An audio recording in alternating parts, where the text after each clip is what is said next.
honor the Texas flag. I pledge allegiance to thee, Texas, one state, under God, one and indivisible.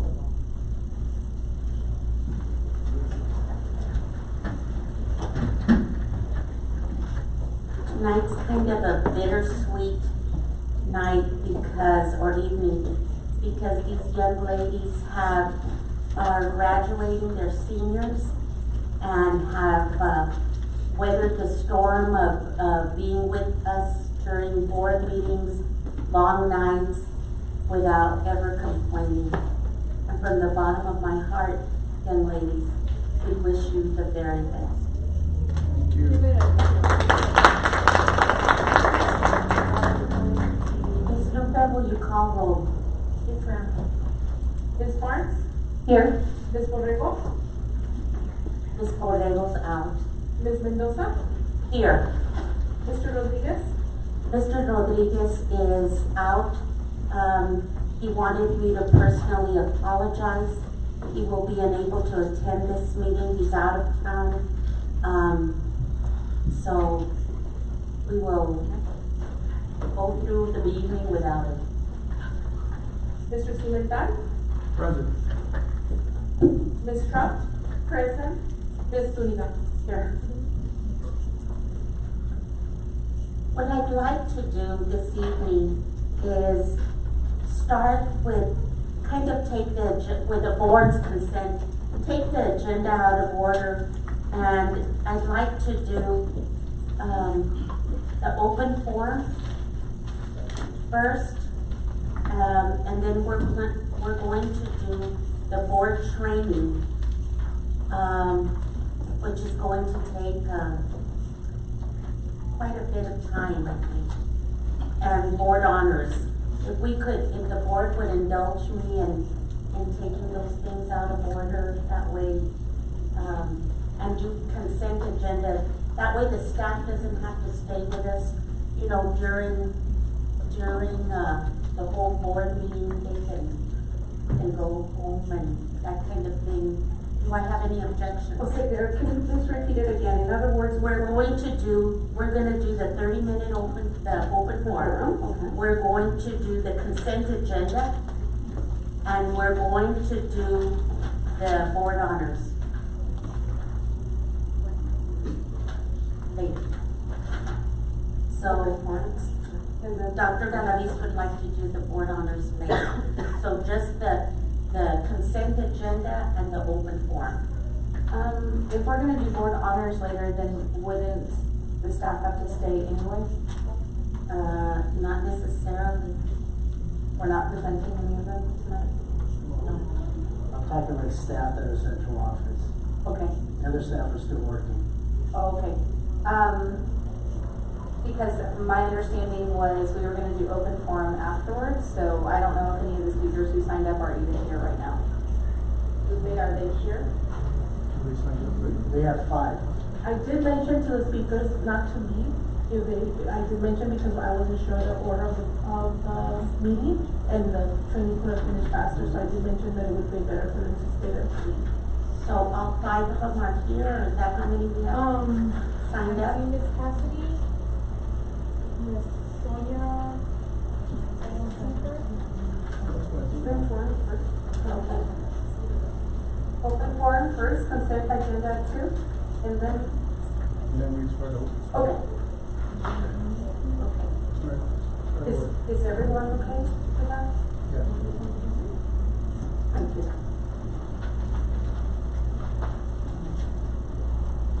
Okay, if you'll read the open forum. Item 3, open forum. Any person wishing to address the board during the period reserved for public comment at a board meeting must sign up to be heard in accordance with district policy, DED local. Each participant will be limited to 3 minutes to make comments to the board. The board is not permitted to discuss or act upon any issues that are not posted on the agenda for tonight's meeting. For further information on those policies, contact the superintendent's administrative assistant. Thank you. Are they all aware of the requirements for the open forum? Yes, ma'am. Will you call the first one, please? First, we have Ms. Carol Cassidy speaking on item 4A or 6.5. Ms. Cassidy, welcome. Well, thank you, and thank you, board. Happy to be here, and I want to thank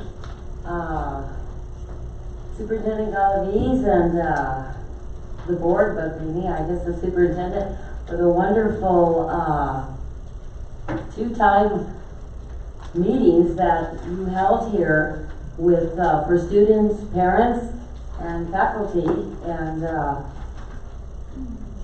and principals, etc. And I thought it was very good. Your moderator was a wonderful lady. I didn't remember her, I don't get her name, but anyway, I wanted to thank you all. And my question is, I am standing firmly with Governor Abbott, who is advocating school choice in Texas. So you guys must know that's coming. I'm not sure where it's at in the legislature, but I will find out. And that's where, of course, the money follows the children. And so parents choose public, private, homeschooling. The money follows the children, as it should. In the meantime, I'm just curious. I've looked through your agenda here, and then the wonderful mission and vision statement that County has, which is just fantastic, I think. Myself coming from the West Coast is admirable, just wonderful. I'm just curious, where is health in all of this picture? What is being taught in your health program at the junior high and high school level? So I'll let that go right now, but that's just something that I will be looking into, please. I know the good superintendent here will have, I'm sure, something about that as we see the program, this being the end of the year now. We'd like to look at the health, whatever they're doing with that, for the children, for the students, the high school kids, the junior high.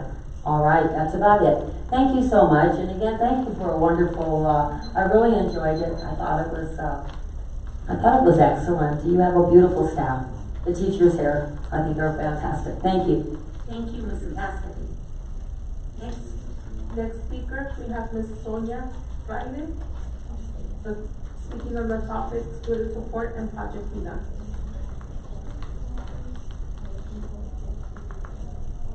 Next speaker, we have Mr. Ross Moore, speaking on the topic of compensation.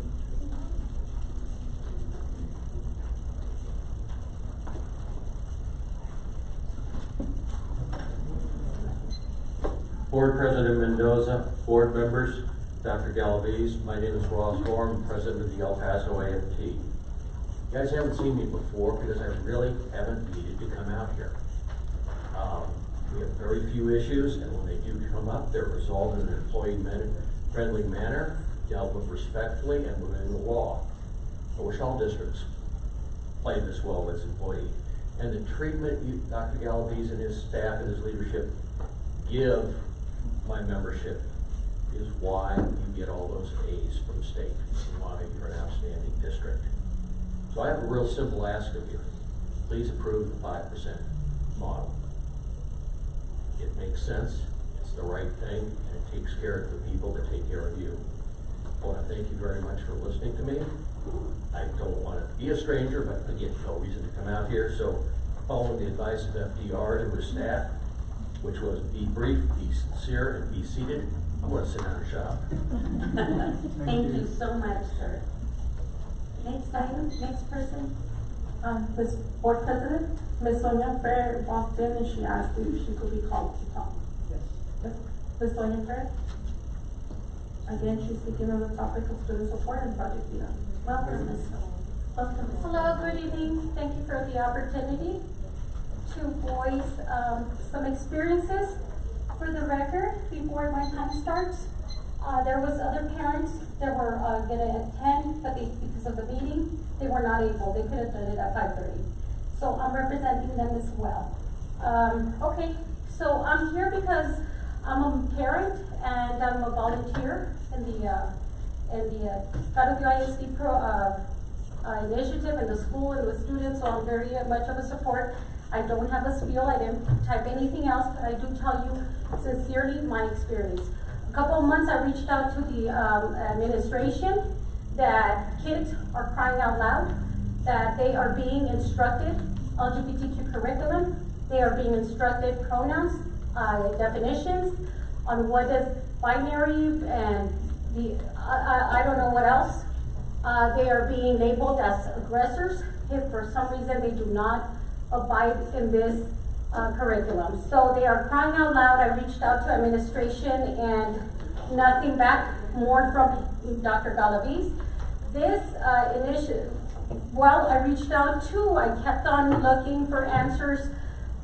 Apparently, student support services down at elementary school in that area, they are running a committee called SHAC.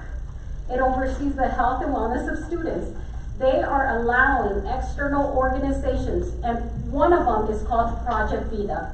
They are allowing them to access our minors, our students, and bringing curriculum such as this. For the record, and those are the pictures right here. This is Project Vida, okay? Nowhere, so I said, wait a minute, are parents notified about this? They clearly will not answer me. I've emailed Dr. Reyes, I've emailed Nancy Torres, I've emailed Debbie Garcia, and I've attended the SHAC meetings myself. Parents in the community, we attend those meetings. We're asking, give us some answers. Why is an external organization accessing our students, our children, without parent consent? They said yes, they do know about it, and this is a parent permission slip.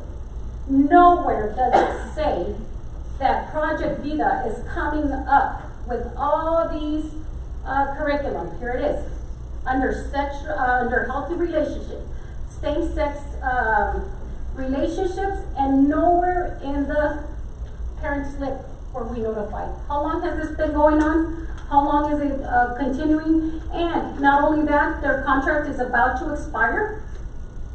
Please do not accept Project Vida. Find other sources. I'm sure Canutio is very competent to look, to agree on any other resource than Project Vida, especially when not being transparent. Thank you. Thank you, Ms. Knight. Thank you. Up next, we have Ms. Lisa H. Aranda, speaking on the topic of support of IT technicians.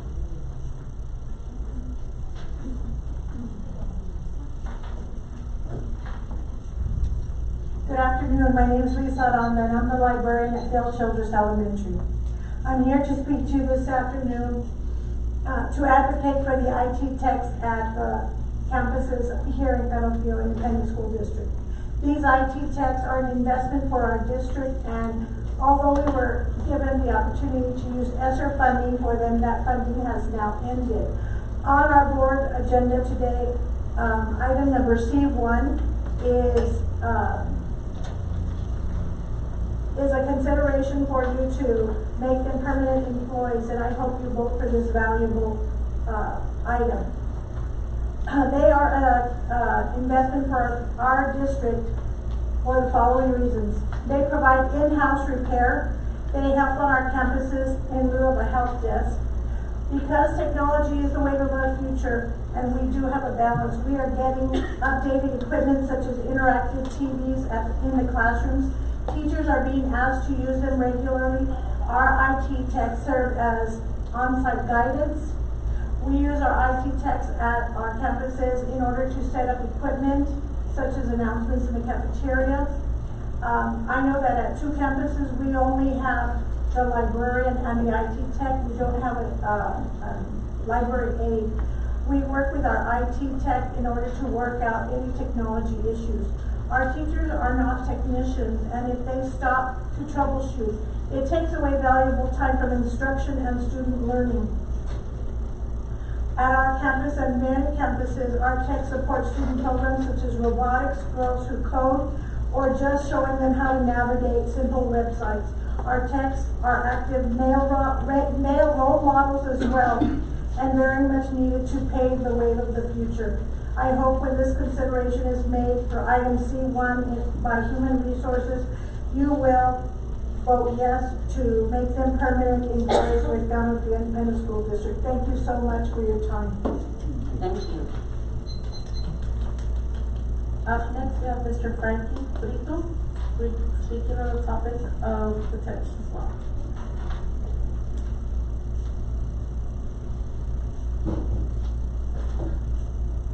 Hello, my name is Frankie Brito. I am the librarian media specialist at Carrollville Middle School, and I am also here on behalf of my librarian colleagues and our wonderful IT techs. Why we need techs and the value in our district at the campus level. Simply put, we need techs to help our campuses with the daily interruptions of technology and troubleshooting issues from devices to Wi-Fi to figuring out what went wrong. For quite some time now, our techs have come and gone, and at times, the librarian media specialists have been at the forefront of troubleshooting issues when no tech has been available at the campus. We have been the liaison between the techs, teachers, and students. During COVID, we even took it upon ourselves to help with technology issues that not only stem from device distribution, but asset management as well. Using a library software system to not only track devices, but other items as well, such as calculators, books, chargers, and so forth, has become a heavy and burdensome task. And those techs and library assistants who have stuck with us have been there to aid us with those burdensome tasks. We work more efficiently with techs at our side when we have them, and everyone else at campus and throughout the district as a team. When considering budget cuts or funds running out, we plead with you that you consider the value a tech has at each campus throughout the district. There are also levels of tech-related functions we as librarians cannot do and will not do, simply because we are not certified technicians. We need our technicians to do the work that we cannot do. They are needed because it helps the organization run smoother when issues are resolved at a level they understand, which we don't. Librarians and those who have a library assistant have a library to manage. This includes scheduling classes to come in and check out, return books, teaching classes for those on a weekly or on an ongoing basis with a fixed or flexible schedule, running book clubs and book fairs, and even doing some much needed library programming for our kiddos, tweens, and teens. This is only a few things we do. There is so much more. We need our techs so that they can do their duties and allow us that time to work with students and teachers in the library. A library with a certified librarian can do so much more with needed activities, which are an extension of learning. Libraries have changed significantly with more added duties and technology. Therefore, when a tech is available at the campus level, we can help our students, teachers, parents, our community, strive for a better understanding of the role each one of us has in the education setting. I hope that the role of a tech is not underappreciated, as they are a viable and valuable asset to our school district. Please consider funding our techs so that we do not have to repeat the cycle of techs being funded temporarily only to see I'm them sorry, Mr. come and Pico, go. your time is up. Thank you. Thank you, Mr. Pico.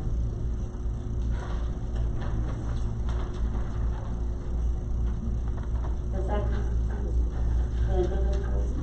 Yes, ma'am.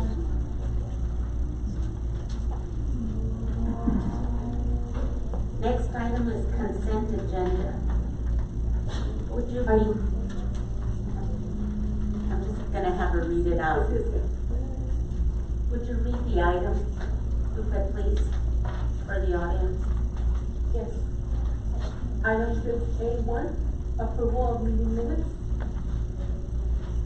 I made a motion.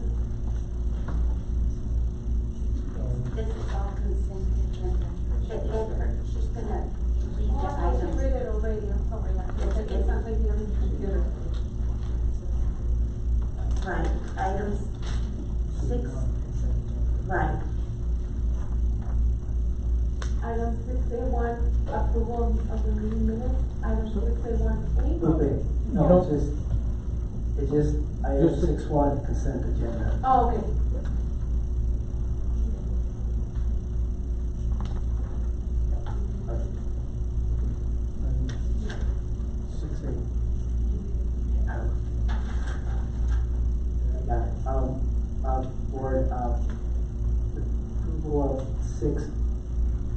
6, consent agenda. I move to approve. Minutes as presented. Second. Nothing to pull? On it? Nothing to be pulled. Nothing to be pulled. Can you please call the roll? Ms. Barnes? Yes. Ms. Borrego? Ms. Mendoza? Yes.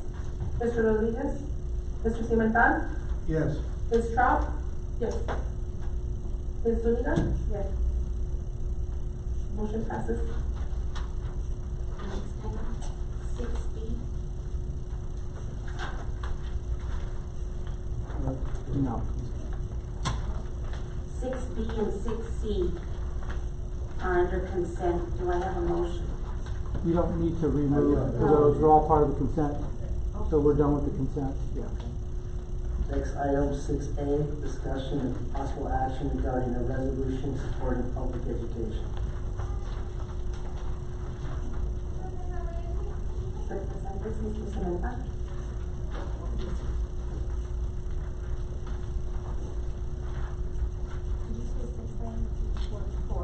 Sorry for it. Again, Mr. Rodriguez had originally asked for this item to be placed on the agenda through the superintendent, but as stated earlier, he had to go out of town for work. Therefore, he asked Mr. Cimental to present the item for him. So I just read it out. Resolution, supporting public education. Whereas Article 7, Section 1 of the Texas Constitution requires that the Texas Legislature establish and make suitable provisions for the support and maintenance of the efficient system of the public free schools. Whereas the overwhelming majority of children in Texas attend public schools. Whereas public school districts are accountable to the taxpayers and parents. Whereas public school districts are the only educational institution required to accept all children regardless of need or ability to pay. Whereas public school leaders have worked for decades to increase meaningful parent and community engagement to improve outcomes for students. Whereas students and staff require more mental health support than ever before following the pandemic and the attacks on public education. Whereas coordinating private interest groups from Texas and around the country are investing heavily in sophisticated campaigns designed to weaken support for public education in an effort to discredit educators and promote the passage of voucher legislation. Whereas teacher shortages are hindering the ability of school districts to provide the most robust educational experience possible for all children. Whereas the legislature has exponentially increased state mandates on public schools to the point of stifling their ability to efficiently and effectively provide educational experiences tailored to local and state needs. Whereas a required ballot language regarding school bond proposals has led to confusion among voters, and whereas school funding based on average daily attendance is not the most accurate method of calculating student funding. Now therefore let it be resolved that Canubio Independent School Board of Trustees calls the Texas legislation to provide additional state funding to help elevate the professional and teaching by providing more substantial financial aid and other programs to incentivize students to enter the field, increasing educator and staff compensations, improving staff health and retirement benefits, and decreasing the burdensome mandates that increase the educator's workload, improve access to the evidence-based mental health service and mental health professionals either within a district or collaborative network.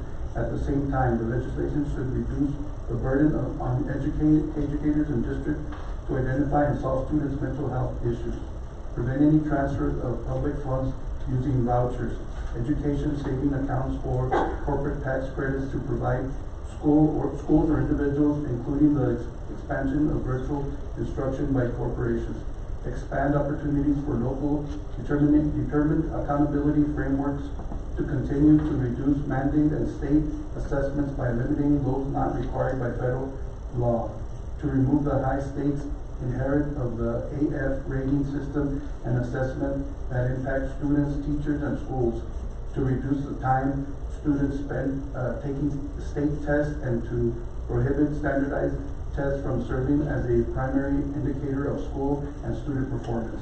Update the school finance system and basic allotment using student enrollment and taking into account regional cost differences to more equitably distribute future funding, reduce recapture payments, and increase funding for students' education and teacher compensation, and provide automatic property tax relief for taxpayers. In addition, any of all excess revenue in excess of entitlement must be returned to the basic allotment and not into the general fund or other fund not benefiting traditional public education. Recognize the distributees in property values and adequately fund and update the state's current facility program, or create a statewide funding mechanism to assist school districts with building new facilities that accommodate student enrollment changes, reduce the need for additional debt, and renovate aging facilities with safe and efficient buildings that are conducive to meeting the needs of students in a modern classroom. All school district bond and voter approval tax ratification propositions to include ballot language and accurately inform voters of what the measure seeks to accomplish. Remove existing statutes that prevent new legislation and grants unelected state officials and executive agency staff discretion over how to implement legislation, thereby providing more clarity regarding the state law, as well as preserving the governance structure of local school boards. Allow districts to embrace parents as parents with educators, administrators, and school trustees in their children's education, as outlined in Chapter 26 of the Texas Educational Code, and encourage productive engagement between them without undue involvement from the state. Restrict the expansion of charter schools and reduce the impact charter schools and other educational institutions receiving public funds have on the state budget and local public schools by limiting funding to the rate no higher than that of local districts. The legislature should increase the transparency and accountability of chapter and schools and other educational institutions receiving public funds, especially with regard to student enrollment process, recruitment, student expulsion practices, business operations, and expenditures. Supports the statutory duty and right of local school boards to advocate the association for the educational needs of all students and communities. Thank you, Mr. Singington. Take a breath. Ms. Barnes. So, in regard to the resolution as a whole, I really like a lot of the things that are stated in here, as our Texas government needs to do a better job of supporting our public schools. There are a few things, though, that I would not be able to vote yes for, and we know based off of last board meeting, I voted no in regard to our resolution against vouchers. I do believe that it is a parent's right to choose where their child goes, and so if there's only 2 points in here that mention them, to me, if they remain, I will have to vote no, because I will not vote yes unless I agree with everything in it. If we were able to remove those 2 points, then I would be on board with signing into the resolution. Thank you, Ms. Barnes. Anyone else? I do have a question. I would like to know the points of response, please. So on the first page, it says, whereas coordinated private interest groups from Texas and around the country are investing heavily in sophisticated campaigns designed to weaken support for public education in an effort to discredit educators and promote the passage of voucher legislation. I disagree with the language there. So I would want that point removed, and then on the second page, prevent any transfer of public funds using vouchers, education, savings accounts, or corporate tax credits to private schools or individuals, including the expansion of virtual instruction by corporations. Now, that one in particular, I think if we were to reword it a certain way, it make, I guess I could agree to it. But, because as we discussed last month, sorry to reiterate, I don't think that funds that should be going to the public school should leave the public school to go to private entities. But I think our tax dollars should be able to follow our children. So, I don't know if that can be changed in any way or if we just take it out completely, but if we leave it, that's totally up to you guys. That's just how I will vote personally. Thank you, Ms. Barnes. Even if it's a second reading, can we do something? It's not a first or second reading for this resolution. It's up to you all to decide on the content of the resolution. Chair, I think I think the vouchers need to stay, because adding vouchers, especially to use for public entities or public schools, is it's an attack on public schools. Basically, you're defunding public schools, defunding what everything we do here. When you say about tax dollars, property taxes, because not everybody's houses is the same amount. So, I mean, just think you get into public schools are for public kids. Private schools, if you want to go to private schools, you have to pay for them. But you do a lot of work and defund public schools. Same argument as defunding the police. I do have a question, in regards of a paragraph. Mr. Sidental, can you please help me to understand what is voter approved tax ratification? Voter approved what? Tax ratification. Wait, what paragraph is that? Yeah, just, yes. Is the fourth paragraph from the bottom to the top of the second page. Law School District bond and voter approved tax. Just the voter approved tax ratification, so the community will understand what is this. Can you please, Gustavo, help us to understand? Thank you, Mr. Simental. I just wanted to clarify that line. What's that? TRE. Right, it's a tax certification election. It's an election system that the state has instituted for school districts that have the capacity to go above the threshold of the maximum tax rate allowed by the state. Basically saying you can go above a certain level by a certain amount of tax of cents on your tax rate, but only with the support of the public. Of the public. Right. If the public is not agreed, then we need to go and run another election for that. Is that correct? Well, if the public does not allow it, the tax rate won't go up beyond that threshold. Yes. Okay. Thank you. You're welcome. And also, something that I would like to underline here, and I wanted to put it clear for the people who knows me the way that I vote. I'm agree with a lot of things that it says in this resolution, and let me tell you why. We serve close to 6,000 students, and those students need allocation in every way, shape, and form. We need teachers, we need certified teachers for mental health. We need certified teachers as well that could attend the kids with disabilities. We live from funding. We need that funding because we're serving right now in this entity. I do understand that everyone has a right, but like I said at the beginning when I went over there to Austin, everyone has money. The school districts have money, the public school districts, and as well the private entity if the legislature approves that. What I wanted to say is, right now, I'm here in a public entity, and I need to see an overview for those kids that they really need accommodations. Like I said, for mental health, that is a big thing right now. The legislature already approved that the school districts, they need to give awareness about the drugs. And I'm going to go directly which ones. Fentanyl. And they already installed it, and we need to start in the 6th grade to every elementary school in the school. So where are we going to get that funds to do that? That's all. I'm not going directly because someone promote this, or I don't want to see politics involved in this. All that I wanted to see that we need to serve our kids. The kids are here. We got 6,000 students. How are we going to serve them? I respect the private institutions, the ecclesiastic institutions, but now I am serving as a trustee of a public entity. And my obligation is to oversee and provide the best as I can for my students here. So like I said, it's something that is very important that we need to to support our kids.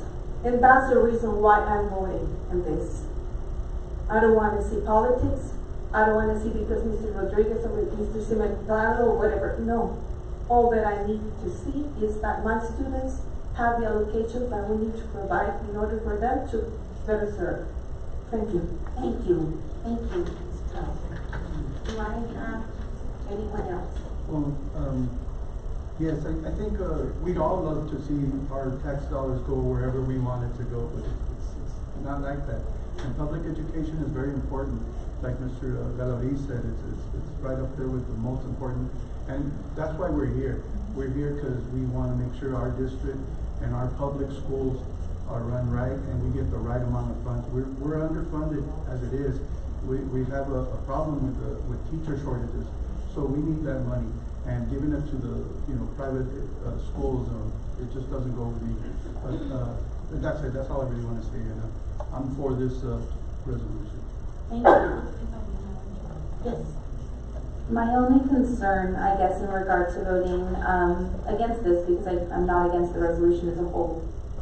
We already passed a resolution last board meeting stating what those 2 bullet points state. So I feel like removing them isn't hurting our case in any way, shape, or form, because we have already sent that resolution, is my understanding, stating how Canopio feels about vouchers as a whole. So if we were to remove these, because we already stated that that's how the board feels as a whole, then I could get behind this as well, because we're just reiterating the same thing that we mentioned last month. So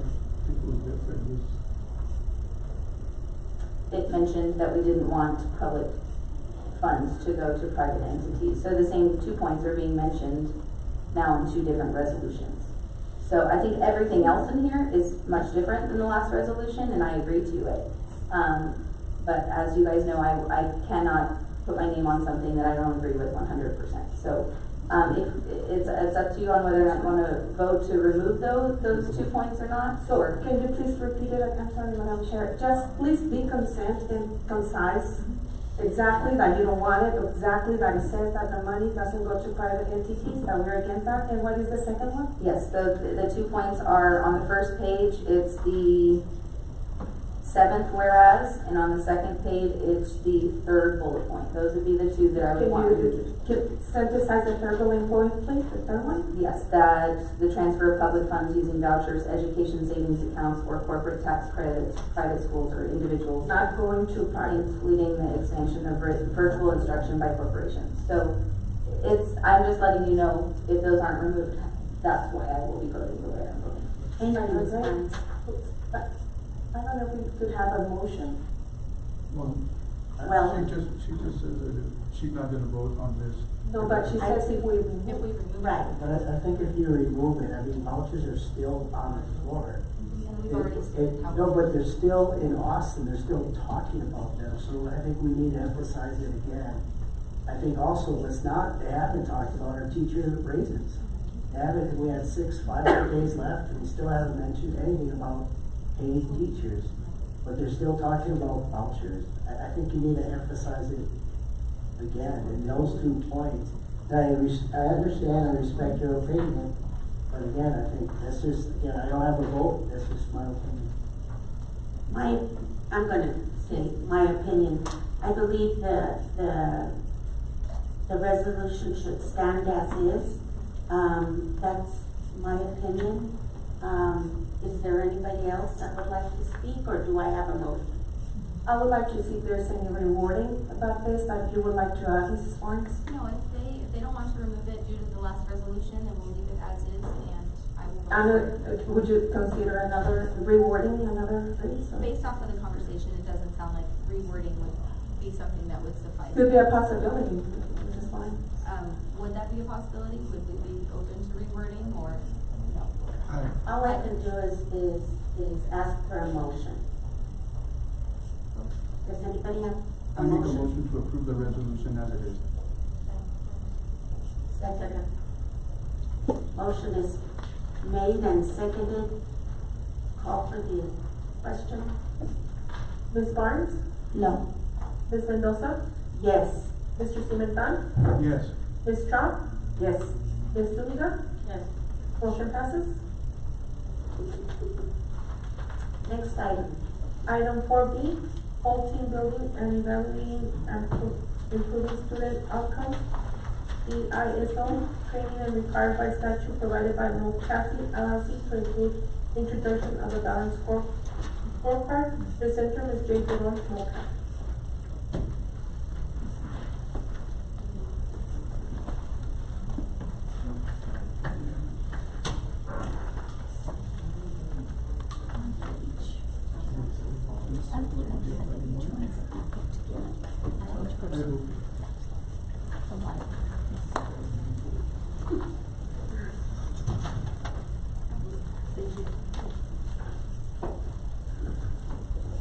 Welcome, Doctor.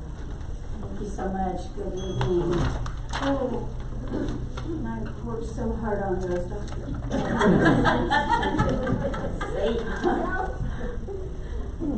Let me know if you need some help up there.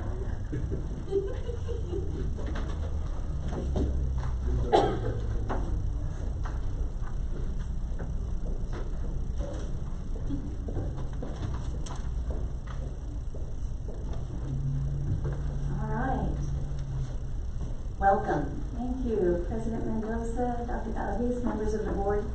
Thank you so much for this opportunity to be here this evening as we conclude our board training and team building, which we started actually last Friday.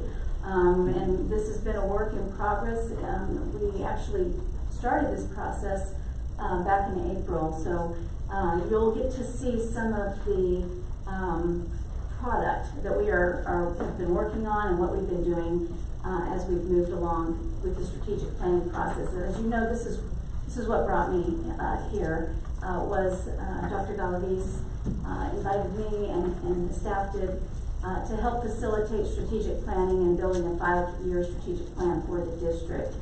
I want to say, first of all, thank you for trusting me and our firm and this process. To lead us along the way. You have 4 documents in front of you, and we will walk through each of those documents, and I'll provide context for you as we go through these. The first document that you should have in front of you, it says Canyon ISD 2023 SWOT Analysis, SWOT. And if you recall, when we started this process, the very first thing that we did as a team was we collectively talked about what we viewed as the strengths of this district, what do we love about this district, and what makes us proud. We talked about the challenges facing the district. Could be couched in terms of weaknesses, but I really like to say what are the challenges facing us as we move forward. And then we also talked about opportunities and threats. That's what the SWOT stands for. So strengths, weaknesses, opportunities, threats. After we assessed this group, you as a board, we also did the same activity and assessment with our senior leadership team, which included a large group. It was our central office, executive cabinet, senior leaders, campus principals, directors came together, and we talked about those same things. And then, of course, we also did that through one of our community meetings. I'm very happy to see one of our community members here tonight who was part of that process. They absolutely made this process very enriching and engaging, so I appreciate the input from the larger community. I will say I've worked in many districts doing this work, and it was very nice to see such a strong turnout, certainly the first time, and then even last night, even though we had a few missing, it was a much larger group of people, community members, than what we typically will see. So kudos to you all for making sure that your community is involved in this process. If you look at the data on this sheet, you'll notice some highlights, the orange highlights and the gray highlights. And if you look across, anything that's in orange for strengths, at least 2 of the 3 groups mentioned that as a strength. So I felt like it was important to pull that out and make note of it. But if you see something that's in gray, highlighted in gray, every group mentioned that as a concern. And it's interesting to see what makes this community really proud. There's a couple commend you all because, number one, you'll notice what pops out, student opportunities. The types of programs that you offer for kids, the range of programs, both academic, career pathways, extracurricular, P-TECH programs, it's pretty phenomenal. College level courses. For a district this size, you all are doing incredible work and incredible things for kids, which tells me you are very student focused. So kudos to that, which also speaks to probably why you are one of the highest rated districts in the state of Texas. And I have to say, you should be very proud of that. This community should be very proud of the work that you all are doing.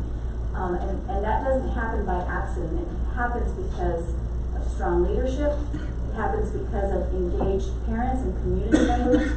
And it speaks to the quality of students that are in the school district that want to be here and want to learn. So I want to just commend you all for the great work you're doing here in Canidillo. So those were two of the things that just popped out for strengths. Weaknesses, this is not a surprise to you all. The one item that every group said is a concern is facilities. And I think as I've spent some time in this community, I've learned a little bit in terms of the challenges of getting a bond election across the finish line. I think it's going to be very important moving forward when all three groups recognize that facilities are a real challenge for us, and this is a growing community. There has to be some deliberative dialogue around revisiting a bond election, but doing it in a very engaging and constructive way to involve your community and have them involved with that. So I think it's really important that the results of the SWOT analysis are very, very telling, and gives us context for the work that we're doing for the strategic plan, which takes me to the second document, which is the very start. It is a draft. It is not even in close to completed format. Our senior leadership team is working, and when I say ours, I mean yours. I just try to insert myself into that group because I love them so much. They're so good at what they do.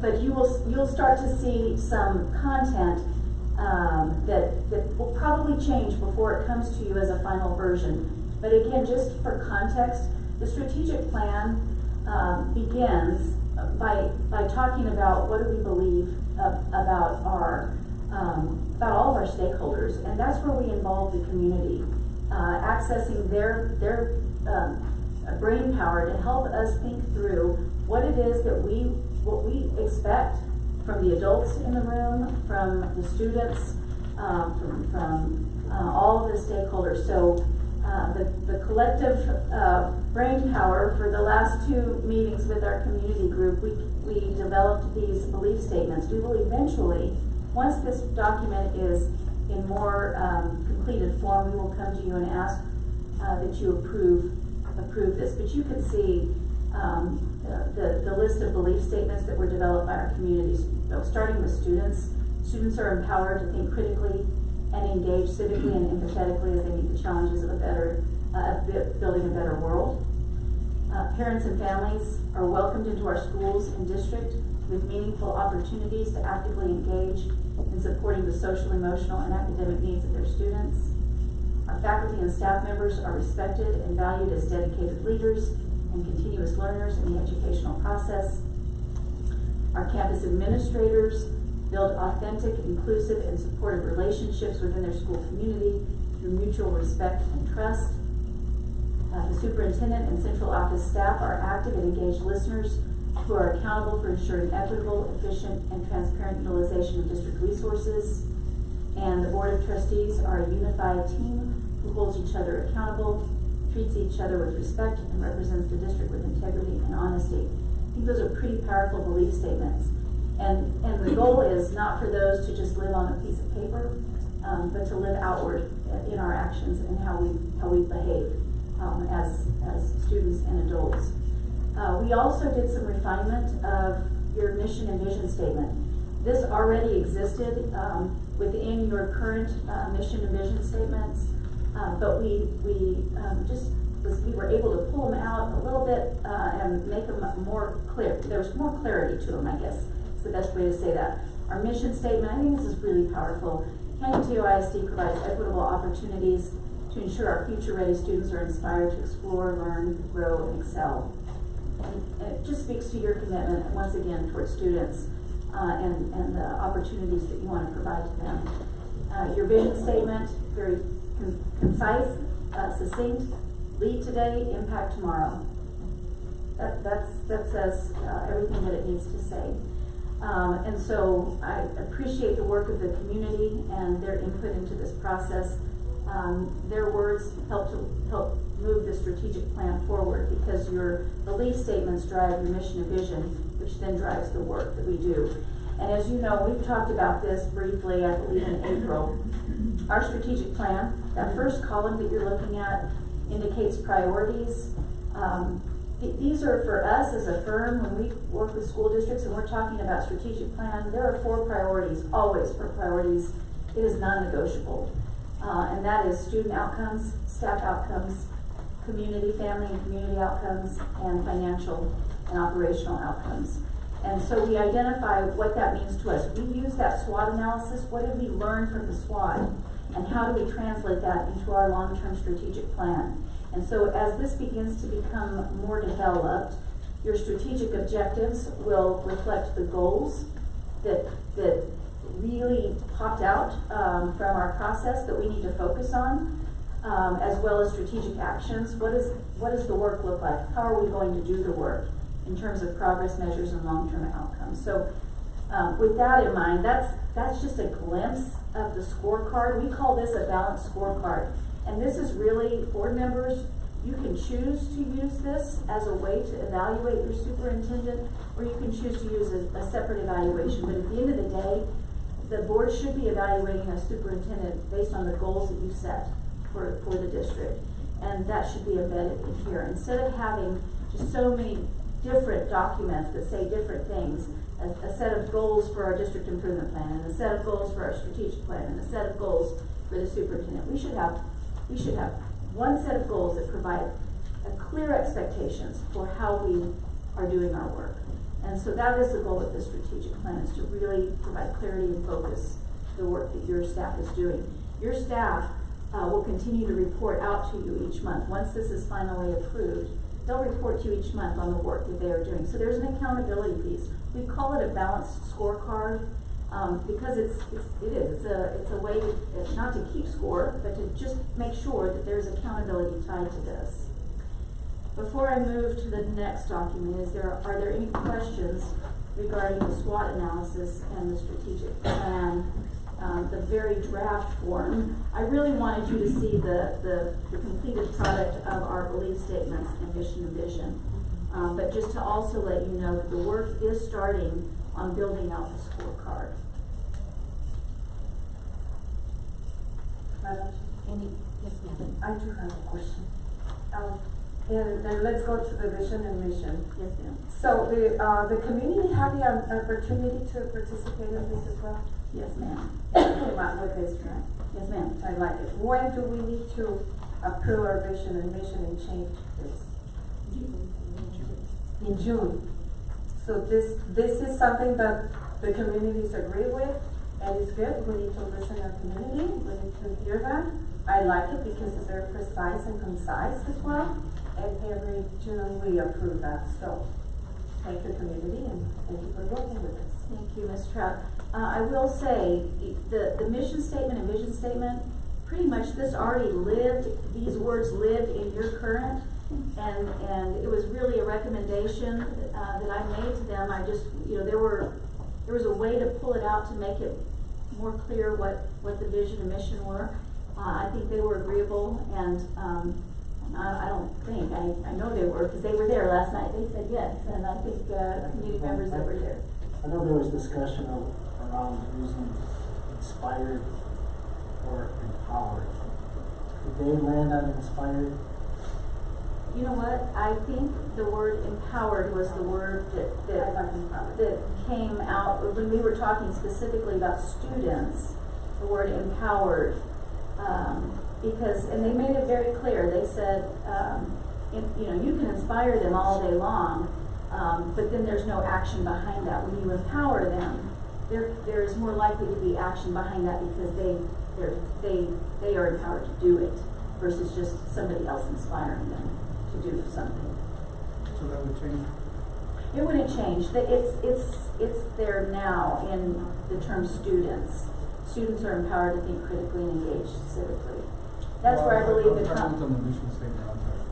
Oh, The mission I'm statement sorry. says inspired. Were you, so I'm sorry, Dr. Valadez, is that what you were referring to? Yes, in the mission statement. Yeah. On the mission We statement. didn't change that to empower. We kept it the same. You bring up a good point, because we did talk about empower up above. But we just didn't change that one section of the mission statement, and now I would feel uncomfortable doing that after we pulled them, the words. Well, they agreed to. It doesn't mean we can't revisit that with our community, just to confirm that they're good with the word empower. Any other questions? Thank you for that. All right, I'm sorry, yes, Madam Chair, since that'll be approved in June, when we're gonna have the next meeting with the community, so the community could approve the empower instead of inspire? Because the board next board meeting will be June the 19th. We'll set something up. Okay, perfect, thank you. We already got one, yeah. So, last night would have been our last community meeting. However, one way you might be able to do this is you could poll them, through either an email and just say, do you prefer empower or inspire? And that way, you're not necessarily paying for me to come all the way out here to change a word. I think that can happen internally with you guys. So Madam Chair, so maybe we could send a question into the community can respond us, and PIO can give us the information and let us know. Thank you so much. Thank Even though you. we'd love for you to come back. I would love to come back. I would love to. Madam Chair, if I may. Yes, ma'am. In regard to the family and community engagement satisfaction section, I love all the ideas that are here to do parent academies, different surveys, just to basically improve our customer service and parental engagement. What are next steps with that? So then we take these ideas and who then puts them into practice, or how do we come up with ideas for that?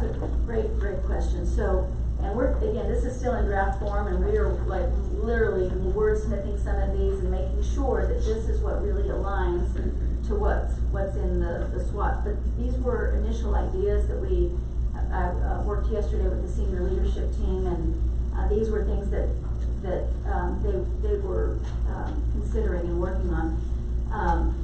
You all, when you all approve the belief statements and the mission and vision, you will also approve columns 1 and columns 2 of the strategic plan. So that will be it'll be solidified when we bring it to you, what those strategic objectives are.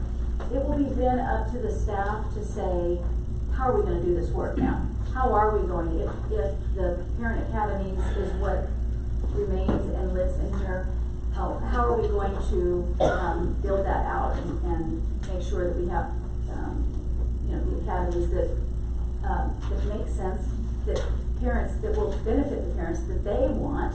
Maybe it's surveying the parents, maybe it's finding out more about what they're interested in, and then it's building those and evaluating the effectiveness of those academies. So that's up to the columns 3, 4, and 5 will be up to your senior leadership team to build out the how. Your board, as we talked about, your board, your responsibility as board members is to establish the what, the goals. It's staff's responsibility, and Dr. Valadez, to say how we're going to do this. But then we have a responsibility to report back to you on how we're doing. What is our progress towards those goals? So, great question. So if you don't mind, so after these are approved in June, or not approved, changed, whatever we decide to do, From then on, you said we're gonna be getting monthly updates, so those monthly updates would be some of the things that they're planning on doing or things that they're implementing to work towards that, correct? Exactly, and that likely wouldn't start until, August or September. The staff will need the summer to work on this document, so, for the new school year, the strategic plan, the beginning of the strategic plan, would naturally start with the new school year. I do have one more, I'm so sorry. It's all right. So on the financial and operational sustainability, it says to update facility assessment. Would that be our facility master plan, Dr. G? Yes. And we had one of those done when, sorry. Not putting you on the spot or anything. Not at all. 2020. 2020 was the last one? Okay, thank you. Didn't we just go? Yeah. Again, this is rough draft. They're I just wanted to make sure that's what we're gonna use. Yeah. Thank you. And the stuff that is on here right now may be changed. I know they're looking at what are so we call them big rocks. What are the big rocks? Are these really the biggest rocks that we need to be focused on? And so I know the staff is really working with their internal teams. We just had an initial discussion about that and started brainstorming some of those. So this is really in draft form. Very draft. Yeah, no, that's good. Thank you. Well, thank you, Dr. Bloom, for coming and helping the community. She's quite done. Two One more more. things. Sorry, I know. sorry. I know you're ready for me to go back No. home, aren't you? Okay, but this is really important because just as there is an accountability piece for your staff and the work that they're doing, there's also an accountability piece for you all as a team of 8. And I know we have a couple of board members missing, but if you remember, the first time that we met together as a team, we took a good governance inventory. And what you have, the next document that's color coded, there's a color coding legend that tells us about how we're doing. And there are 6 indicators, and again, I know we have people in the room, and so for the benefit of the ones that don't have this, I will read them. But indicator 1 really has to do with if the board has formally adopted belief statements, mission, and vision. And when we first took this assessment, you can see where some of the board members felt like, yes, we did, and some said no, and then some said, I don't know. The ultimate goal, and this is, in a sense, your report card, and you should be evaluating yourselves periodically towards these indicators. I would say at least 2 to 3 times a year to see, are we on track? Here's what I always say, well, I don't say it, I'm quoting somebody, when you know better, you do better. And so, already, number 1, where you see the yellow and the orange, the goal is to get this chart to all green, right? After you approve this in June, the scorecard, the columns 1, columns 2, the strategic plan, belief statements, mission and vision, I would expect every one of those to turn green because you all know that we've been involved in this in-depth process. So already we're on the path to making changes on how we approach governance. Indicator number 2, the board has formally adopted desired outcomes aligned to the strategic plan and has a systematic process for review.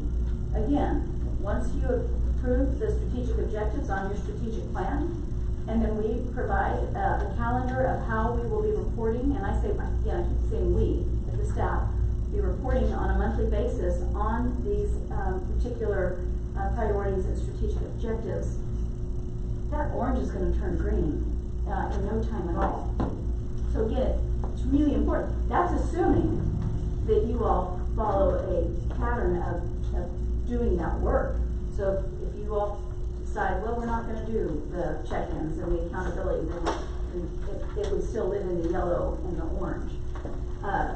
The 3rd indicator, board understands the difference between management and oversight of management and operates in a data-driven manner. We talked a lot about the 3 essential roles within an organization.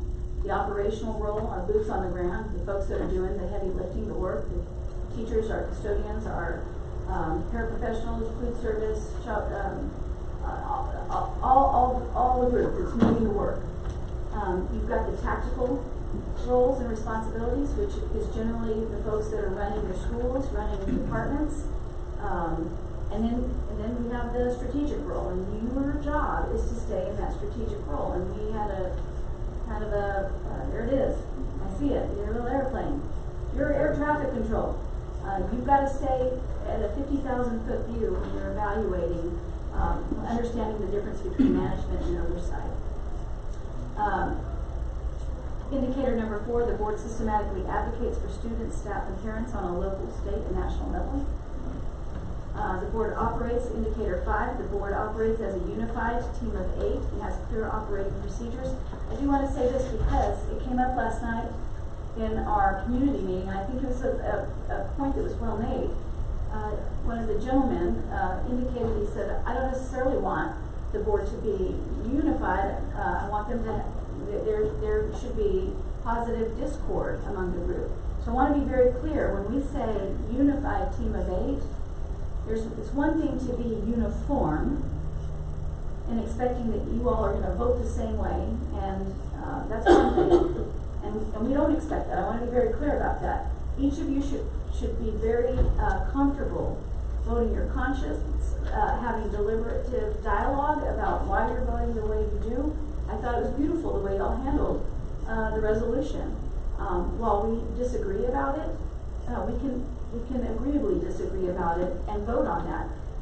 When the vote is taken and you all leave here, we're unified in what happens beyond that. So that's what's important, is that you're not uniform, but we're unified. We're going to support the decision. Even if I disagree, I have to support it because the majority of the board voted yes. And so that's a really important distinction. And then finally, indicator number 6, the board is committed to resource allocation linked to strategic plan and has a strong commitment to financial stewardship. You all mentioned this, you said it is becoming woefully difficult to continue to fund programs and be competitive with salaries when the state fails to continue to invest in public schools in general. Increasing the basic allotment. The last time the state increased the basic allotment was 2019. And think about what's happened with inflation over the last 2 years. So the budget that you're working with is being spread very thin, and we're trying to compete with other districts with salaries. We're trying to maintain the programs that we have. If the state doesn't do something to infuse more money in our public school system, then you're going to have to make some hard decisions as a board. So when we talk about the resource allocation, you're going to have to look very closely. In 5 days, we're going to know something about what kind of investment the legislature has made in our public education system and in our local communities. That's all I'll say about that. But again, the goal is to move us from yellow and orange to green.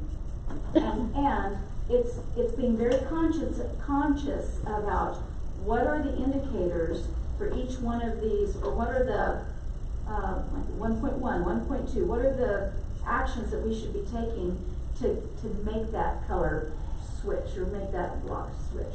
So I would recommend that you keep this in front of you, along with that little airplane you had. Keep this in front of you, because this is the reminder of, and are we focused on the work that we're supposed to be focused on? Here it is. This is what you should be focused on. Any questions regarding the scorecard? Or your scorecard? Any questions? No. There's one more done. Oh, yes, ma'am? I just want to identify here the participation of the community, that we welcome the community in this as well.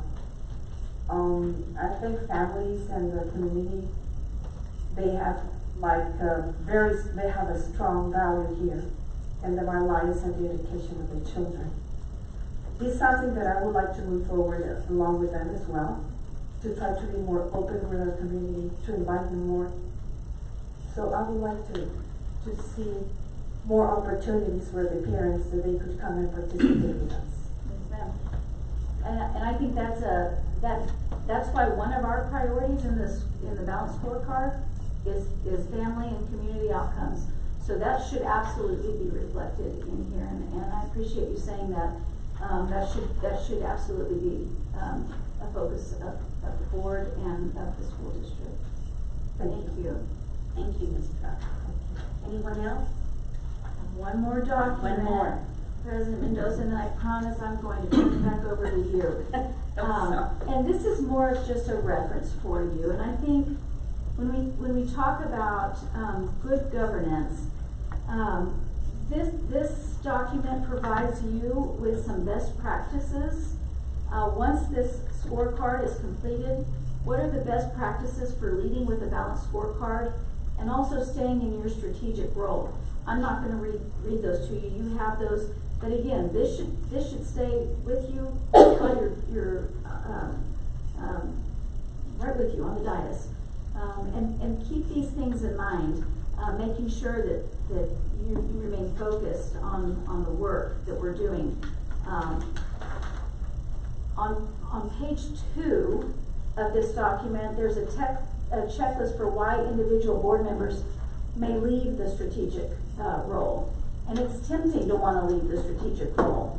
I'm gonna encourage you to hold each other accountable to remain in the strategic role. And so this gives you some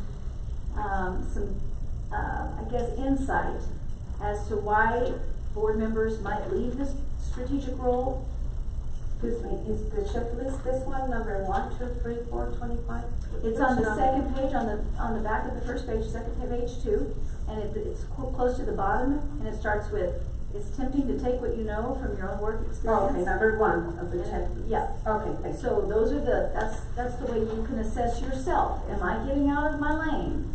And then on page 3, 20 signs that the board or individual board members has left the strategic role. And again, I just really want to encourage you all to read through these and again, hold each other accountable. You all did some amazing work on Friday last week's team building, and we got to a really good place of understanding of what the work entails. And really, the type of relationship that you all need to have in the best interest of students, staff, community, what they see in terms of how you all are working together with one another, even when you disagree. That's really important, how you treat one another. And so the 20 signs that you're in if you've left the strategic role, you all need to hold each other accountable and gently nudge each other back into the strategic role where you need to govern. Unless you have any questions, these are just resources for you, and I won't belabor that point anymore. Unless you have any other questions for me, this is Dr. Jody, I think the magic word was gently nudging, because we are a team and we do respect each other's opinion. And the work that you did with us on Friday was truly an eye-opener for me, and I left the district after that meeting feeling inspired and not so heavy, and understanding that everybody's opinion matters. So on behalf of the board, I want to thank you, Dr. Jody, for working with our community, working with the central office staff, and especially working with the board, because we do need to gently nudge each other and hold each other accountable.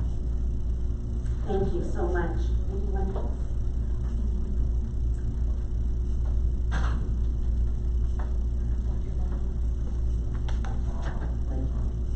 Thank you so much. It has been a tremendous honor, and this is such a beautiful community. I just have to say, they don't know this, but I was born and raised here, so I love coming home but Penny Field specifically, what a special community you are, and you all are an amazing board, and so I commend you for your leadership.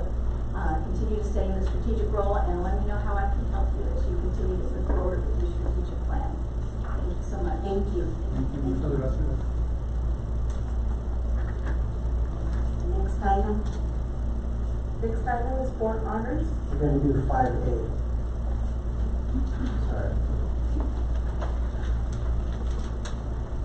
It's item 5H, special presentation. Item 5A, fiscal year 2024 update presentation. Presenter is Christina Cole.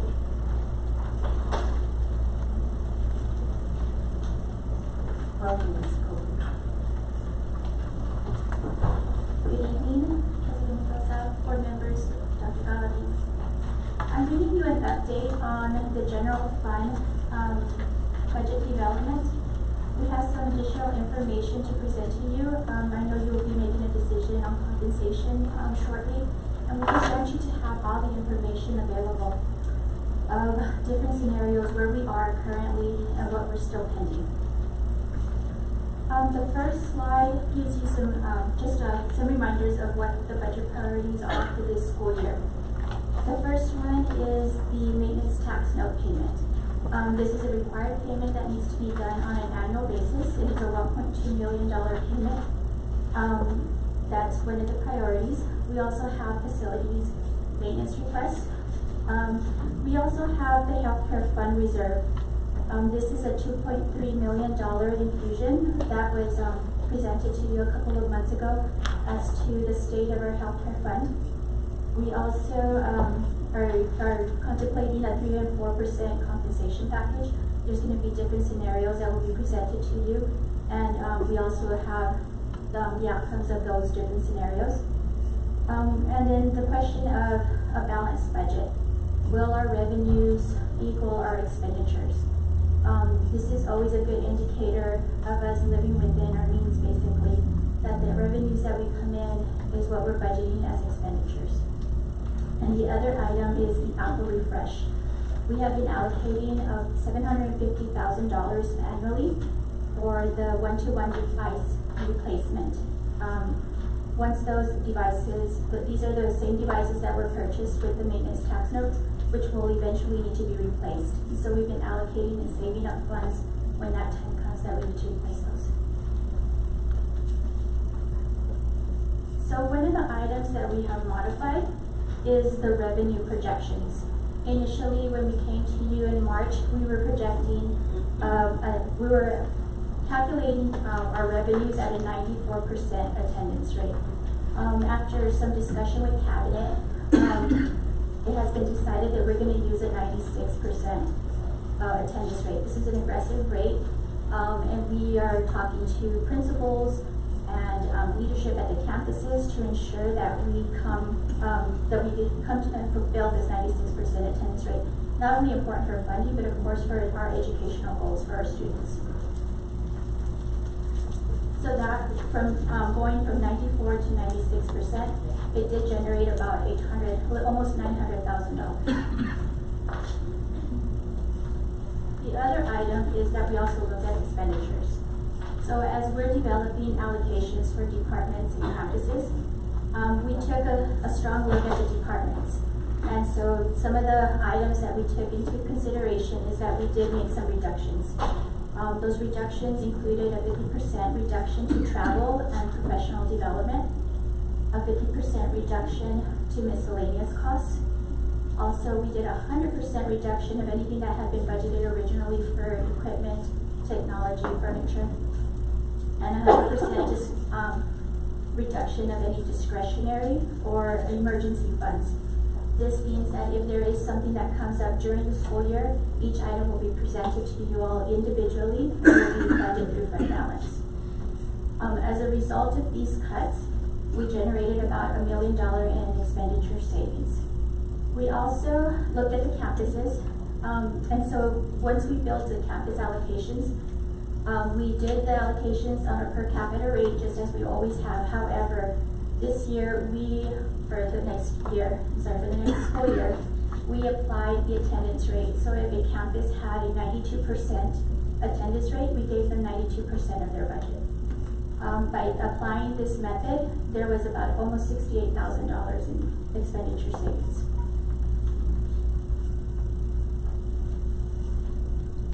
However, we still have several pending items. We don't know what the legislative session is going to result, whether we'll have an increase in revenues or really what's going to happen. The session closes on Monday the 29th, but even then it'll still take till mid-June for anything that was passed to be signed into law by the governor. So we don't know exactly how any of these changes or new bills that are passed will affect our revenues yet. So, and we still have, of course, our unknowns. We don't know the state funding formula yet. We don't know our tax values. We received our preliminary values. However, our certified values won't come until July. Our tax rate compression. We don't know what our rate will be.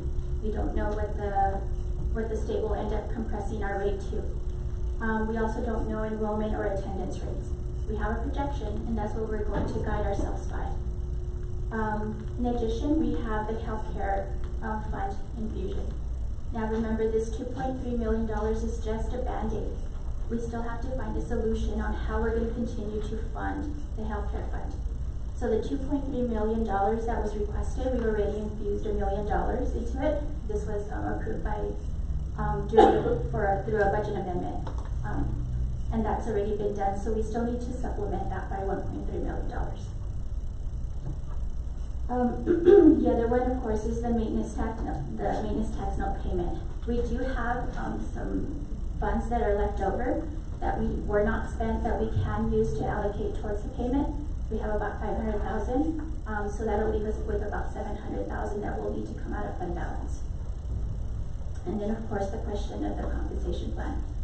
We realize the importance of being competitive, so we just want to present to you some of the different scenarios and the impact that each of the different scenarios may have on our finances for the district.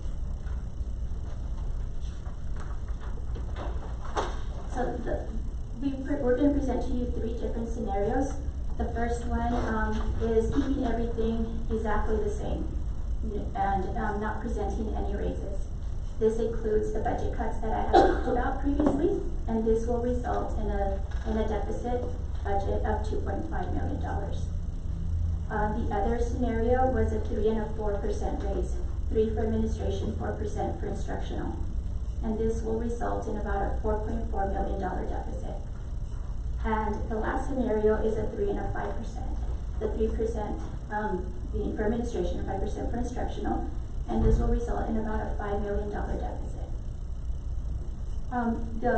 This does not include any additional positions, of course, of the raises as presented, and it doesn't include any carryover ESSER positions that have been requested as well. So the impact of adopting a deficit budget will, of course, dip into fund balance. Fund balance is much the same as a savings account. It's kind of our reserves that we have holding an accumulation of savings that we've had over the years. If we adopt a deficit budget, it will impact our fund balance. We are expecting to end the year for FY23 at about a $3.7 million deficit. However, this was planned. Most of it was planned. We had rollover projects from prior year. However, there was additional positions that were approved in August, about $1.7 million worth of positions that were added to the business tax note payment, which also is included in this $3.7 million. And then, of course, we had the $1 million infusion into the healthcare fund. So our projected ending fund balance is about $16 million. Now, out of that $60 million, there's certain things that are allocated. We have inventories and prepayments, which is reserved for technology. So that gives us an ending balance of about $13.5 million. That $13.5 million puts us at about 71 days of fund balance. Our optimum is to be at 90 days. This ensures that we can pay our bills and still, while we wait for revenues to come in and the cash flow to come in, we can still continue to pay our bills and our payroll timely. So now these projections the scenarios that you'll be presented shortly with a compensation. I also want to emphasize what the effect may have on our fund balance. The no raise will result in about 66 days of fund balance, the 3 and 4 in 54 days, and the 3 and 5 in 51 days. My concern is that we may be able to pay our bills, but come July and August of 2024, our fund balance may be crucially low and our cash flow as well. We may only have about $4 million in cash. Our teachers are paid in full for their assignments on July 31st. However, the state will not pay us until August, finish us paying us for the current school year until August, and then just settle up in September, October, and November.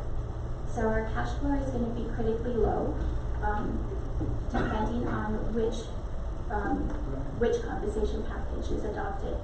It's a concern. I don't know, of course, what the legislative session will bring. We have looked at several scenarios. Base case scenario is about $2 million is from one agency. However, another agency tells us don't plan on anything, don't project based on any of these scenarios. So we don't know what the legislative session is going to result in. I think that's all that I have. Oh, and another thing that to note is also the impact on our first report, which is our financial accountability rating.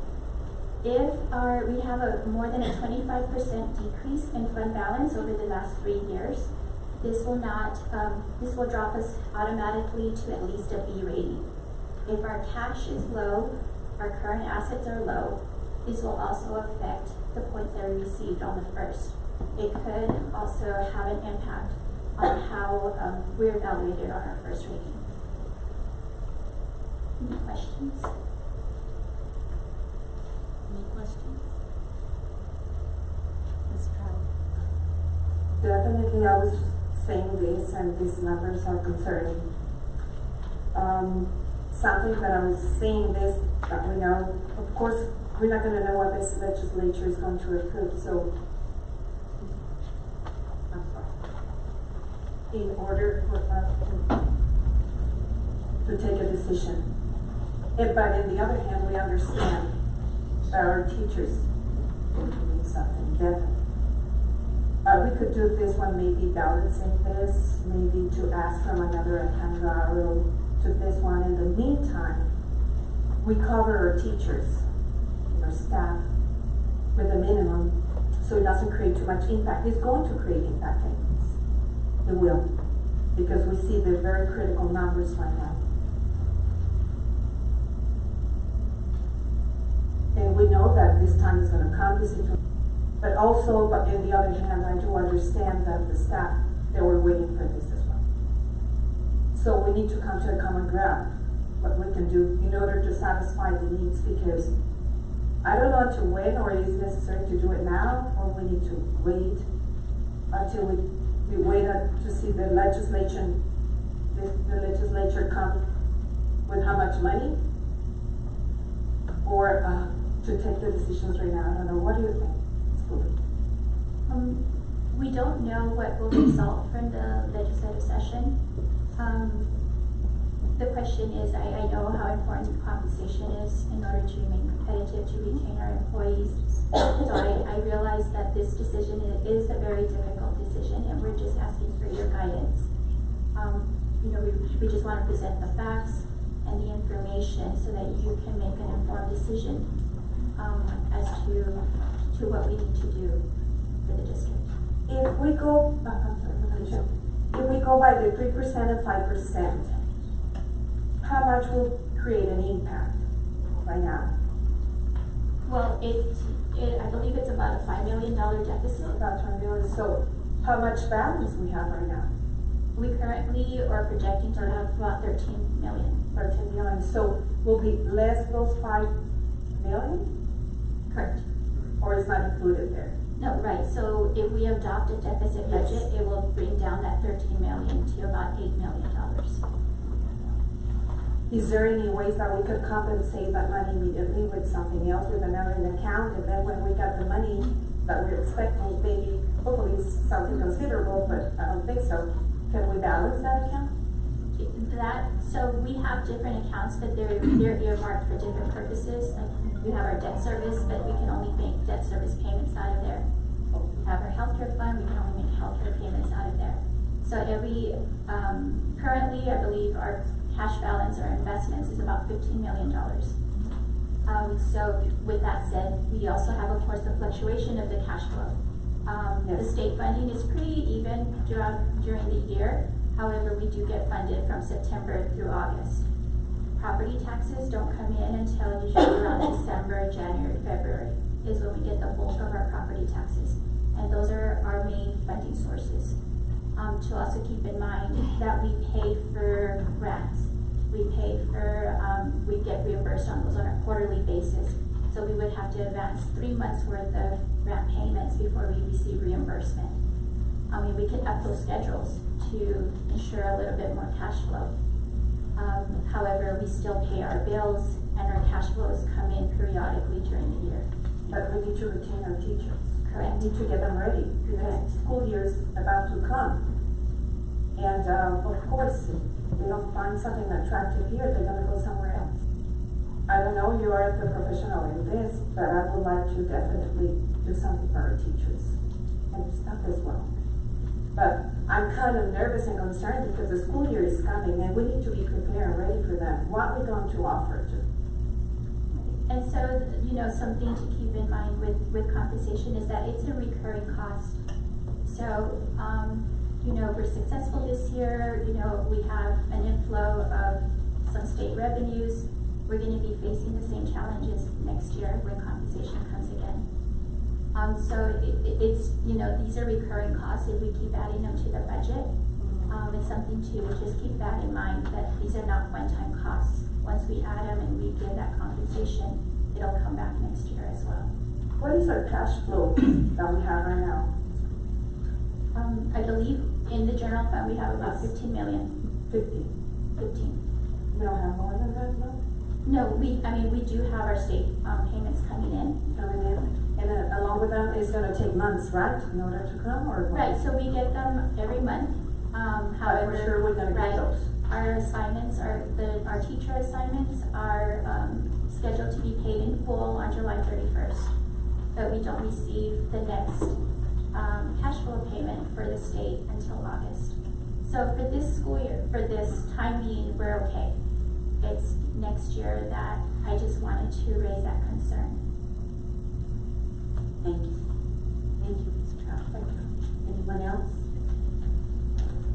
I do, and excuse my lack of experience here, but so I'm seeing we still have the 1.3 that we still need to pay for healthcare fund, is my understanding, correct?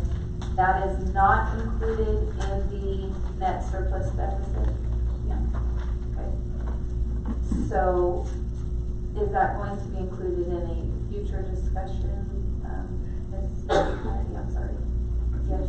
Yes, it will be brought back to you all for consideration as to what will happen with the rates on the health care fund. Okay. Thank you.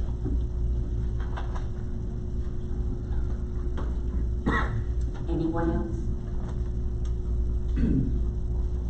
Thank you, Ms. Fuller. Thank you very much. Next item. Item 5B, discussion and possible action regarding the 2023-2024 compensation maintenance review. Presenter, Ms. M. Carrasco, CISD HR, and Ms. Luz Cadena, CISD. Good evening, Madam President, board members, Dr. Galaviz. Well, it's that time of the year again.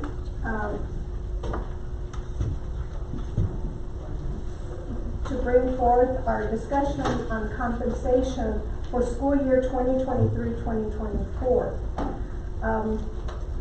As most of you have had discussions with Luz Cadena, and for those in the audience that don't know Luz, she is a compensation analyst from CISD, And on a yearly basis, she comes and helps us with our compensation review.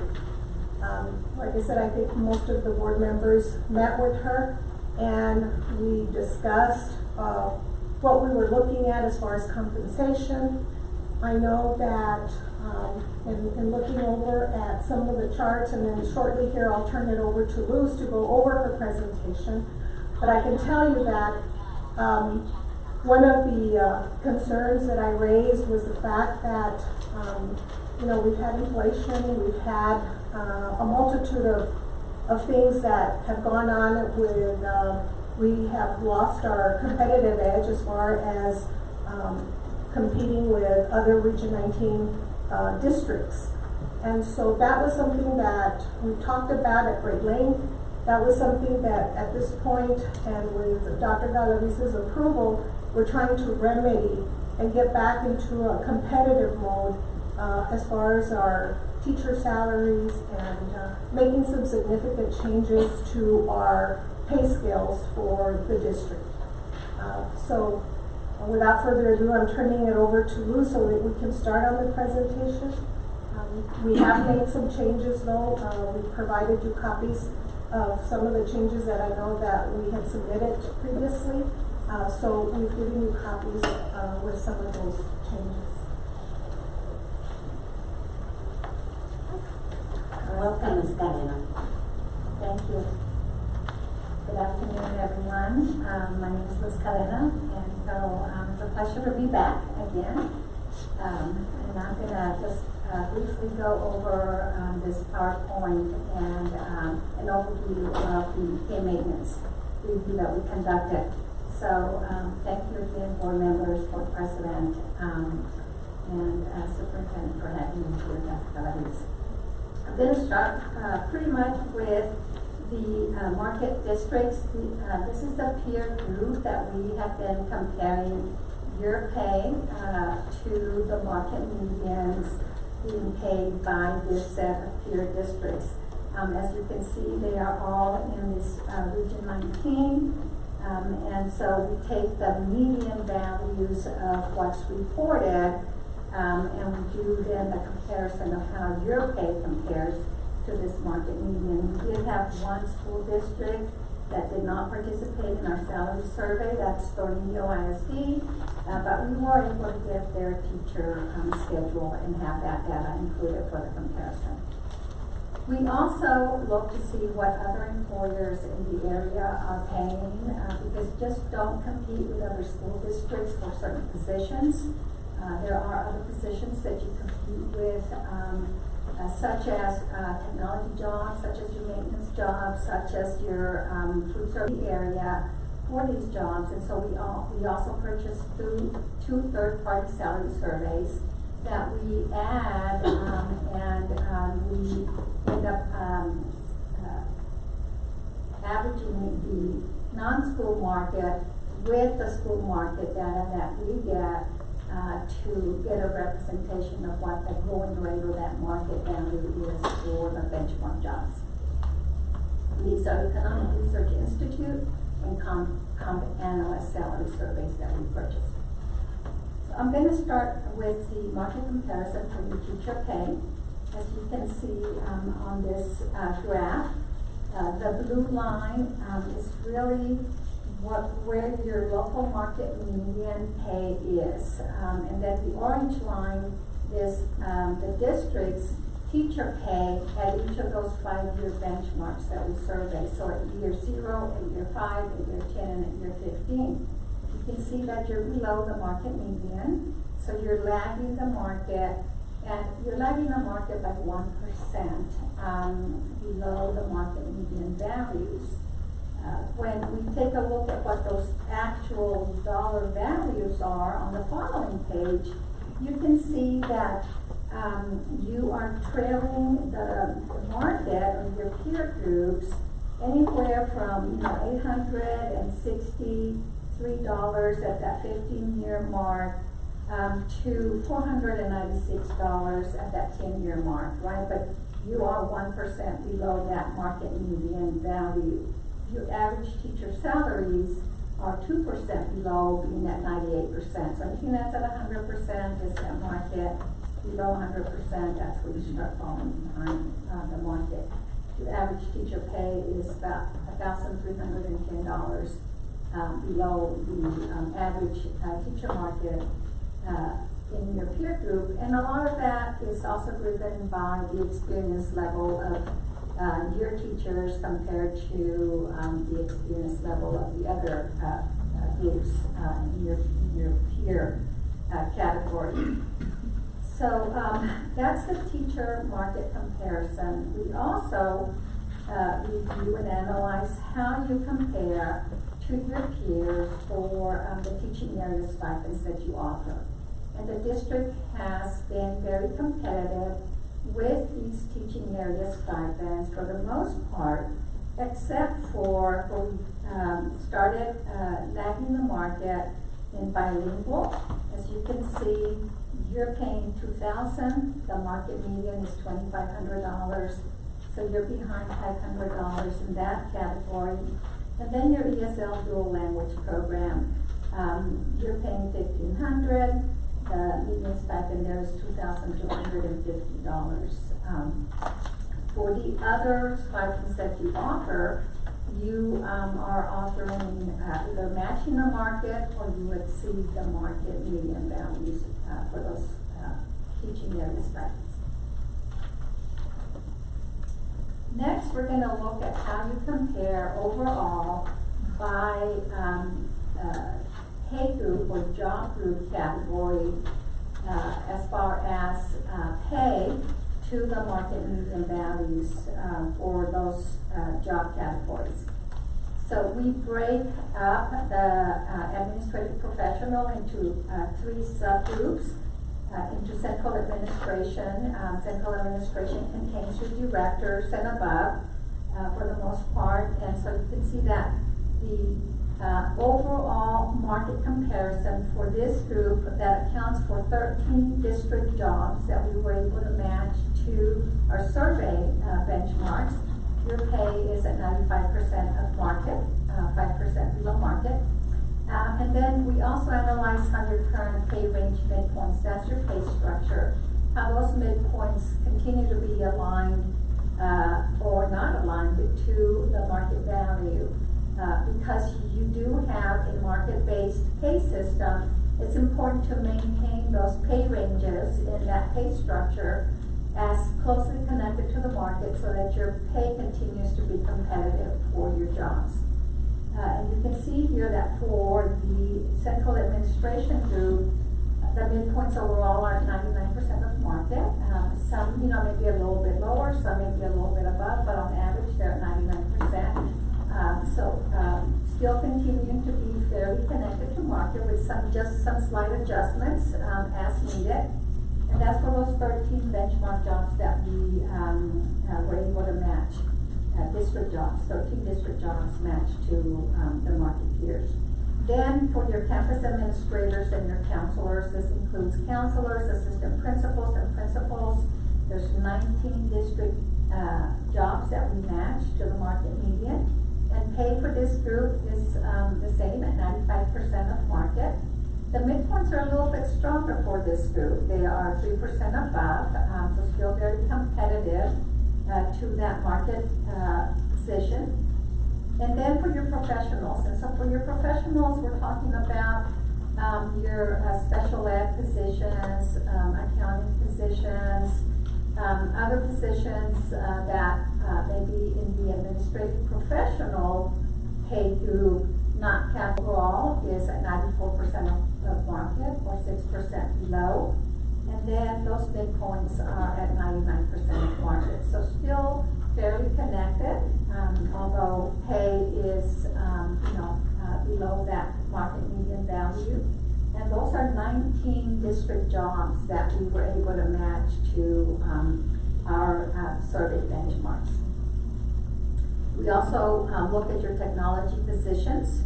And those technology positions, there's 7 of those that we were able to match to our surveyed jobs. And this group, overall is the lowest, comparison to market at 92%.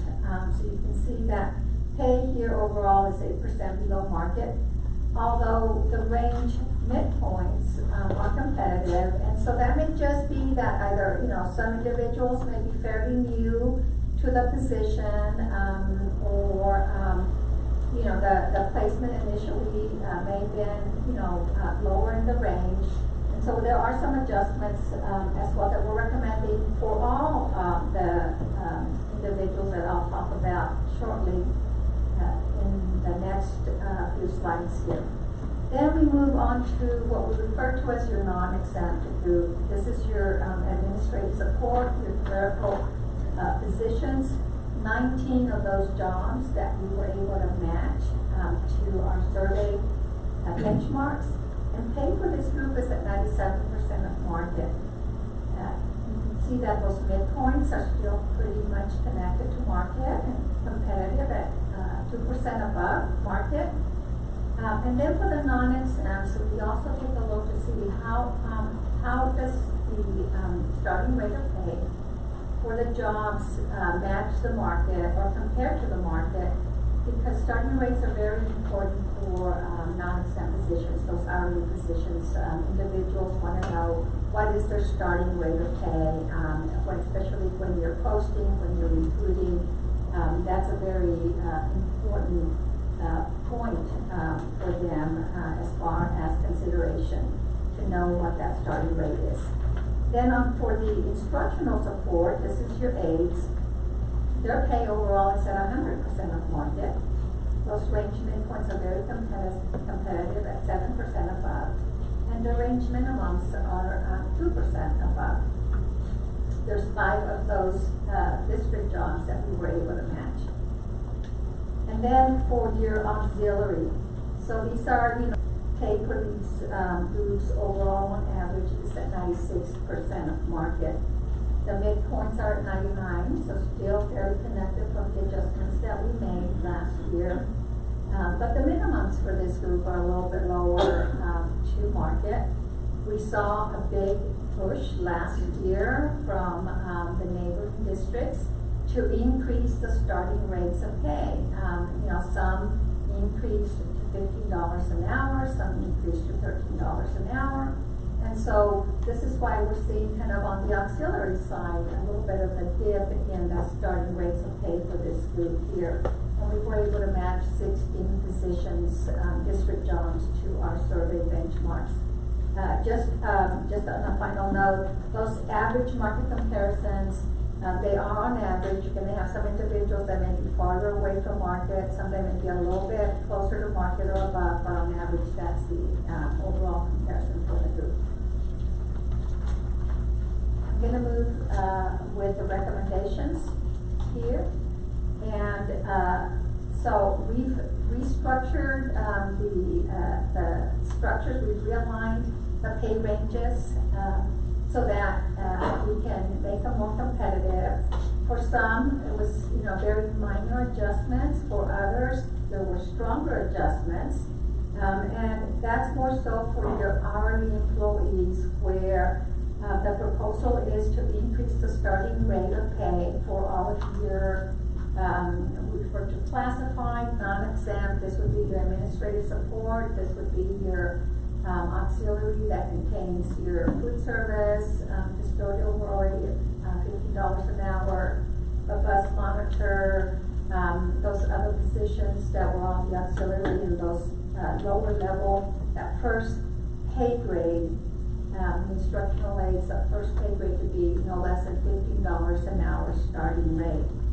We've also had a $22 an hour flat rate for bus drivers. This would be $22 regardless of experience, bringing everybody up to that $22 an hour rate of pay.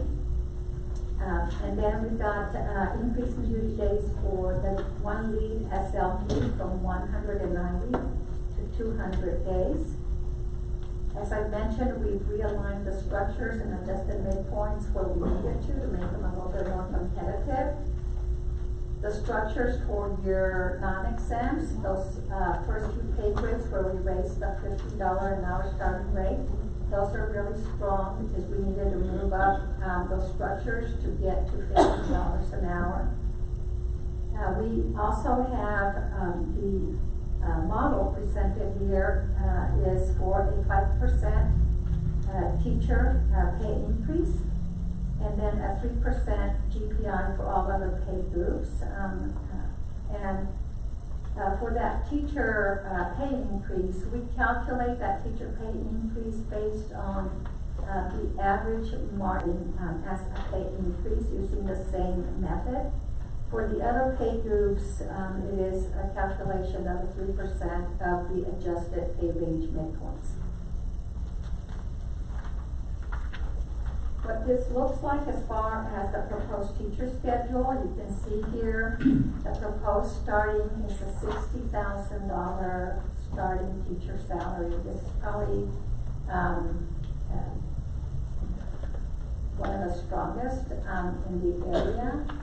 And, unless others follow suit, this will get you to that $60,000 starting pay.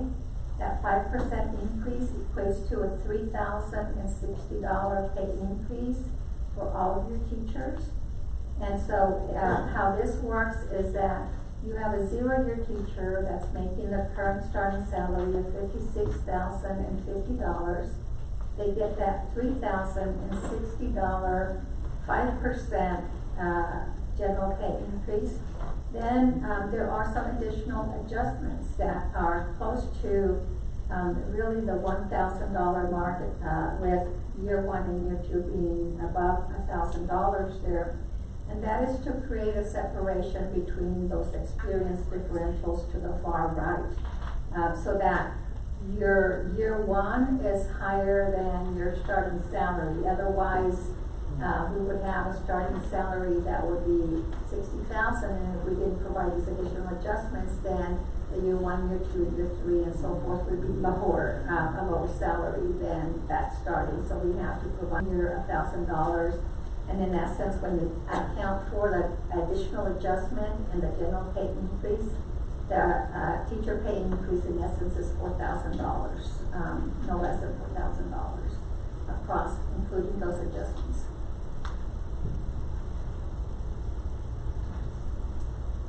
So right now, we don't know what the legislature is going to do. We're pretty much about a week away from supposedly the end of the session, and we still don't know as far as what they're going to do as far as the pay increase.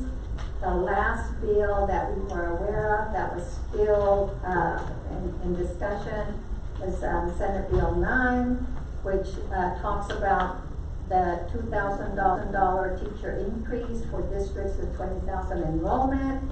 For those that have less than 20,000 enrollment, possibly a $6,000 increase for teachers. There's been talk about the adjustment to a value, and the term just left my mind here. But right now, that is what is in discussion phase. Nothing has been firmed up. We don't know. We have to go with where you are given current funds, and hopefully next week we'll have a better idea, but it's still an unknown situation for everyone right now, as far as what the state's going to do for funding. So whatever they decide, as far as, thank you for reminding me, whatever it is that the state legislature decides on and mandates as a teacher increase, the 5% that is proposed here would be, if it's less than what the state mandates, then it would just be made whole to match and to cover what the state mandates.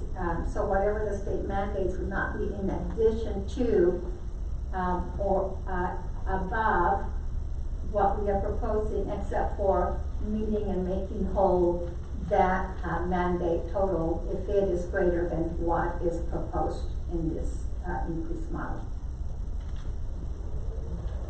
That's, okay. Ms. Cassandra. So, Pepsi, can you elaborate on flat rate? So, I guess my question is, if I have 10, 15 years driving a bus, and I already make over 22, will that be adjusted based on my experience? You'll get the pay increase, but if you're not earning $22 an hour, you'll just be increased to $22 an hour as a flat rate for everybody. And we don't have anyone that is making more than. We don't have any bus drivers at that rate. Above $22. No, we don't.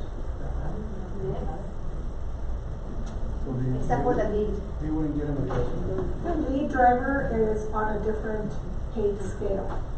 So that's a different, but just They've been here longer with us. the bus drivers are going from $17 to $22. So there's no bus driver that's making $22. Not now, sir. They've been here for years with us. Yes, but you've already increased from the 17 to the 22. Okay. But everybody else gets an adjustment. If it goes above. In other words, if everybody else, if they're below, they'll get an adjustment. Like the teachers, the years of service. Yes, the teachers are on a different pay scale, yes. The bus drivers have their own pay scale. So Now for next year, yes, it'll be the flat rate, but as the years go forward and the board continues to approve compensation, at that point then it starts increasing based on the midpoint general pay increase. Okay. What I was asking, like, for every year of service, it's like a step, so it would just be flat out to 22, we wouldn't give them more. for this next year, for the 23-24 school year. Yes, that's right. Yes. It would just be, they would be taking the $22 an hour. Are you, sorry, I think I'm trying to understand, I'm sure we have some bus drivers that have been with us for years, and then others that maybe just started last year. So are you saying that all of those bus drivers are now gonna be going to the same pay rate? That's correct, because that will be the starting rate, for the bus drivers. So it'll be the $22 would be the starting rate. Like I said, that's a significant change in their starting pay. And right now, like I said, I don't have any bus drivers starting at $22 at this point in time. So for the most part, they will be making, I've got some at 17 and change, 18 and change. And so whatever that difference is to make them up to the $22 will be the change. Yeah, I think what we're trying to get across is they've been here already giving service to us. Should they be on a scale too? Yeah. Why wouldn't we adjust them a little higher? We could, then you're talking about $25, $27. I mean, if you wanna go that high, we can do that. I was keeping in line with thinking that, I mean, you heard the budget presentation. Right. And so trying to be a little bit more conservative, like I said, raising the minimum pay for bus drivers from $17 to $22 is already a significant increase. Right.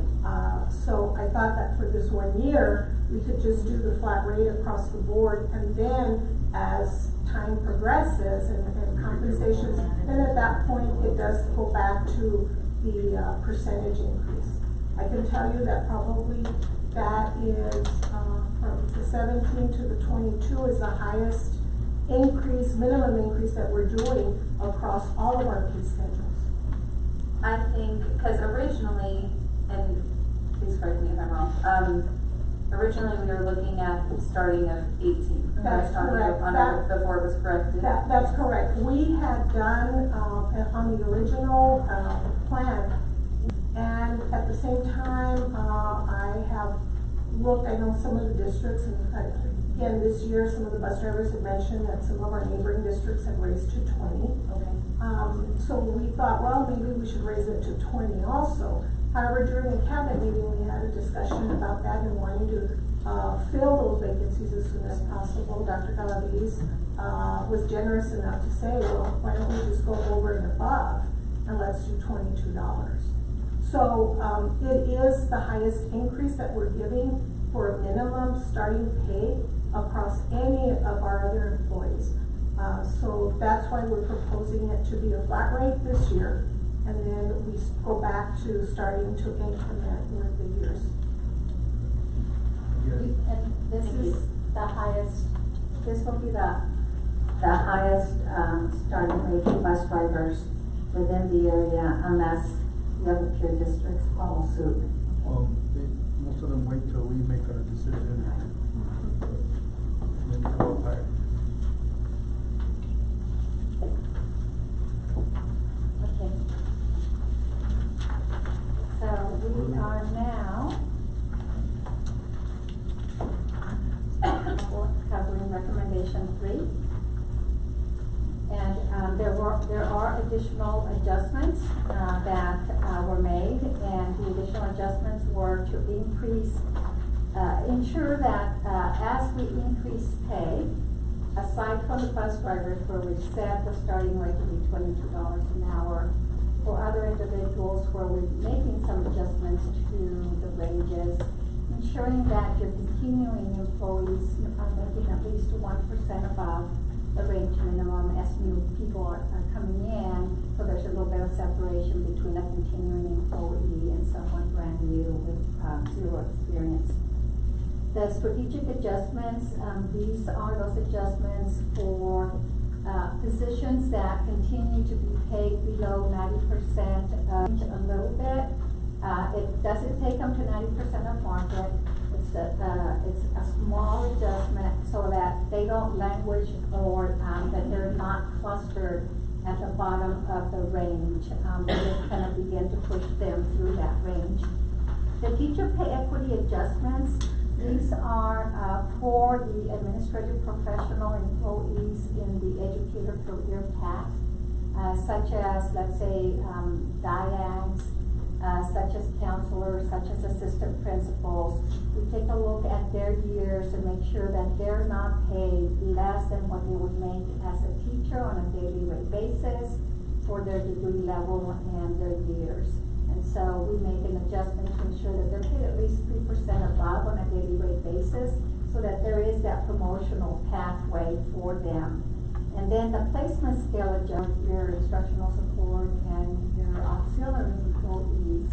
And what this does is it spreads the pay of individuals through the range from the minimum to the midpoint across 20 years, so that we create separation between employees, kind of what you were referencing, so that someone with 5 years is making a little bit more than someone with 4 years, someone with 4 is making a little bit more than someone with 3 years, so that we don't have that pay compression, particularly when we increase the starting rates of pay as significant as we are from where you are starting right now to going to the $15 an hour. And that way we create that separation and then that spreading of the pay of individuals through that range to midpoint. But we divide that range minimum to midpoint over 20 increments to spread that pay. That's what that is.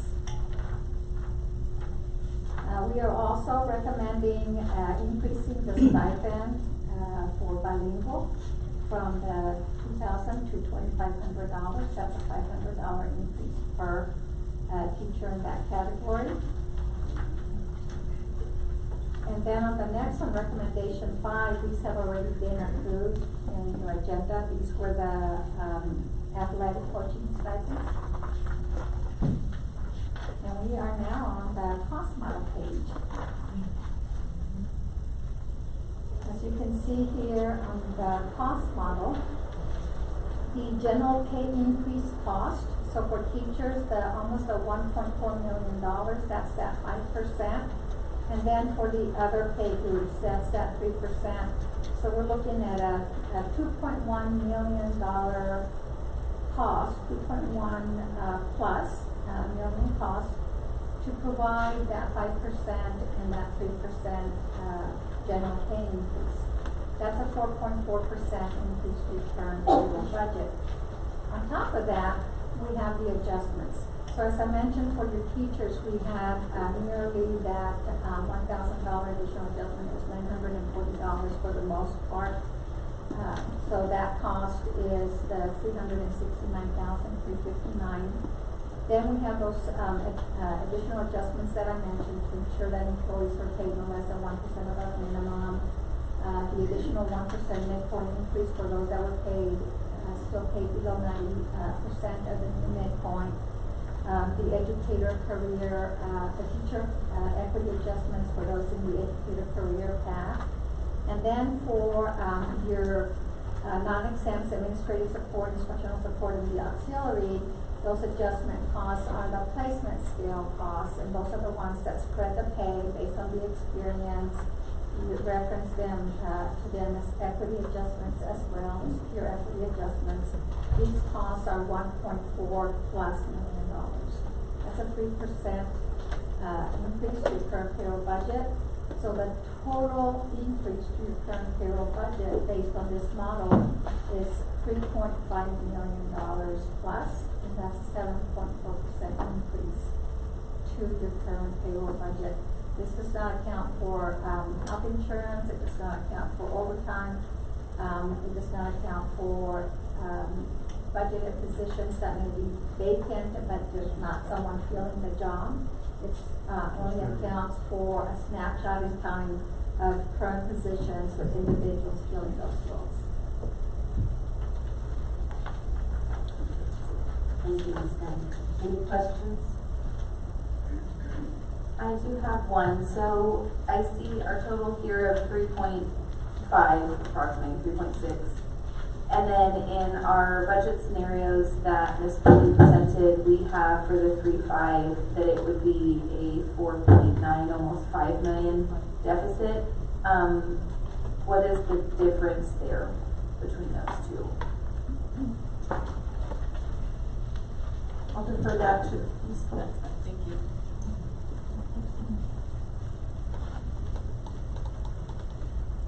So for the presentation, we're only looking at general fund. This incorporates all positions, whether they're grant funded or funded out of general fund. Okay, perfect. Anyone else? I do have a question, Martha. Yes, ma'am. Along with this, of course, are you gonna need a motion? Is this including what we're talking about, this position, or is it another? No. This is another? This is just our compensation right now. Yes, I think the next item is looking at the positions that during our staffing meeting, some of the recommendations that we're needing to align at the beginning of the school year, which will be in July. Okay. And so that would be something different. Right now, what we're bringing forth is the compensation with the information that Luz has presented. And of course, overall, we're proposing the 5% increase for teachers and 3% for all the other pay groups. Which is the recommendation number 2. That is the recommendation from administration to the board, and we're seeking your approval for this. If there's no other questions from the board, I would like to make a motion for recommendation number 2. Do I have a second? For the 3.5. Just to clarify, is that a 3.5? Let's look at that back to the slides, which is this one. For everything we've gone over right now. Yes, sir. I second. Which would mean the 5% for the teachers and 3% for everybody else. That's correct. I think We have anyone else? Ms. Barnes? Yes. Ms. Mendoza? Yes. Mr. Simontan? Yes. Ms. Trump? Yes. Ms. Zuniga? Yes. Motion passes. Thank you, board. Thank you very much. Thank you, Mr. Mayor. Love you guys. Thank you very much for. One question, sorry, Board. I gave my packet away, but I saw recommendation number 2, is there also recommendation number 4? Did we discuss after the Yeah. motion? He's just clarifying what they Yes, passed. the information that was presented. They said recommendation number 2, but that did not include, that just dealt with, It includes the recommendation was a percentage increase, but I'm assuming the compensation package is everything that was presented here this evening. bus Just drivers. clarifying your. Yes, just that's clarifying, correct. Yes, okay. So Just that was my. That's correct, yes. Okay, perfect. Thank you. Next item. Thanks for your work. Thank you, Ms. Thank you so much. It's always a pleasure. Thank you, Luz. Thank you, Martha. Thank you, employees. Thank you. Here?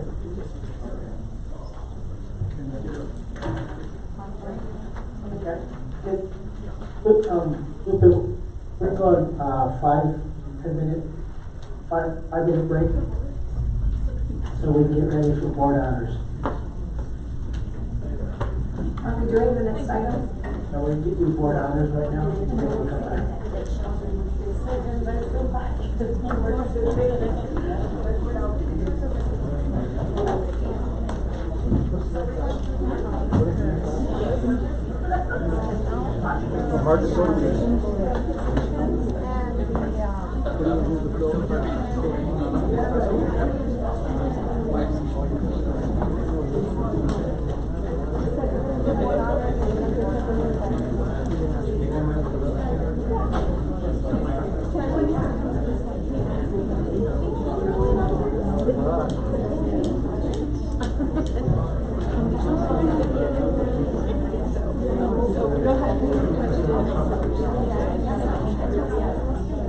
Thank you.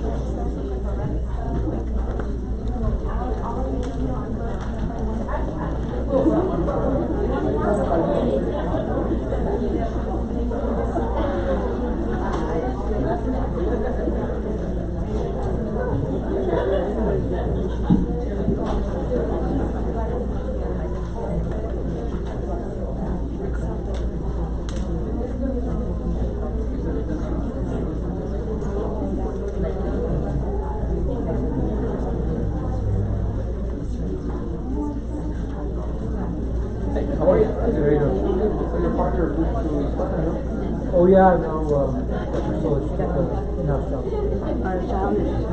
They needed one, they didn't want her, so we gave her to, good for her. Yeah, she was great.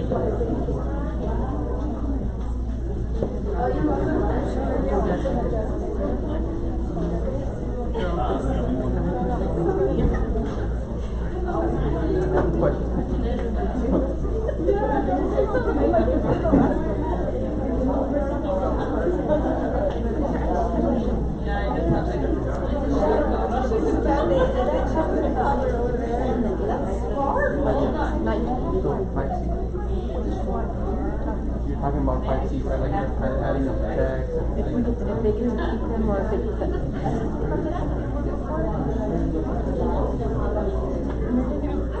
I think they didn't realize.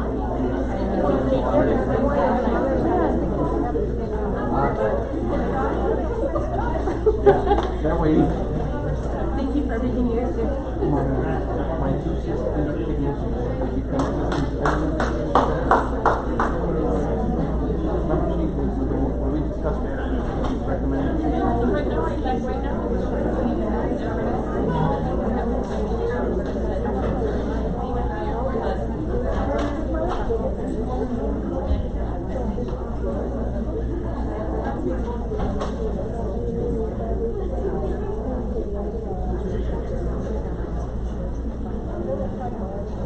Thank you.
Ramos, I'm gonna take this home. What do I do?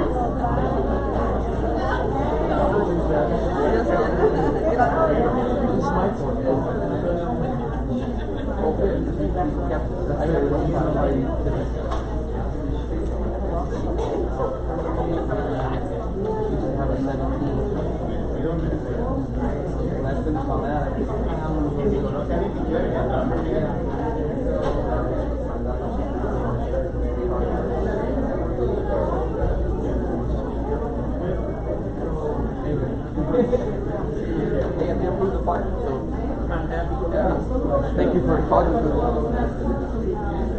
Where are you going to pay for it? Yeah. Do IOUs. How close do you get?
we're gonna take it from another year.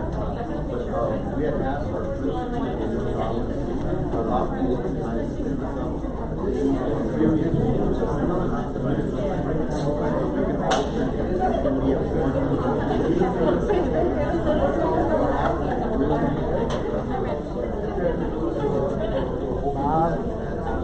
Cindy. Where's Patsy?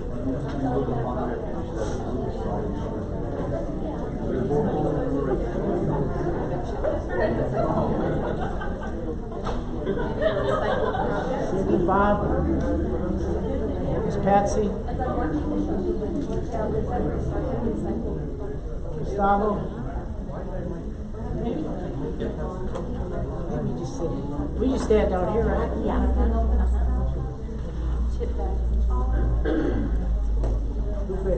Read that item report on it.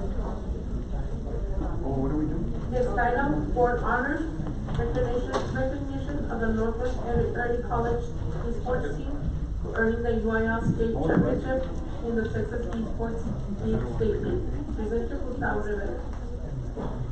Good evening, it's my pleasure to be here tonight to highlight just some of the amazing work that our students and staff have done to show that Cantillo ISD continues to be the best small school district in Texas and El Paso's only AAA rated school district.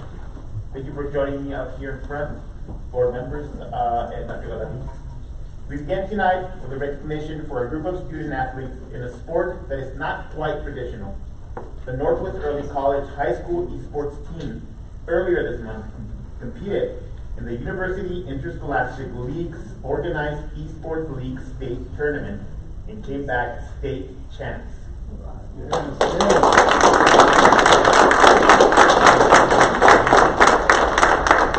Esports is a new and exciting field for competition for Texas students who wish to take their computer and video game skills to the next level. The Northwest team trains all year and competes at all levels to demonstrate that they're the top of their sport.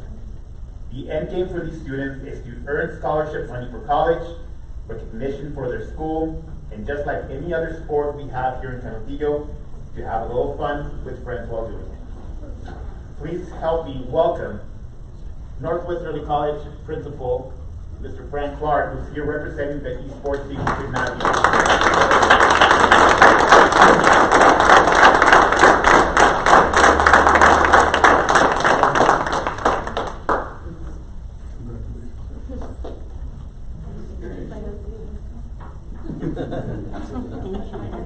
Congratulations.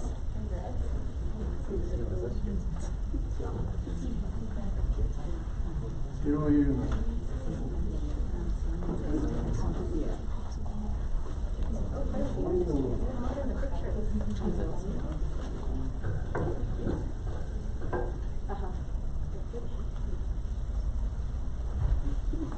In the middle. Right here. Right here.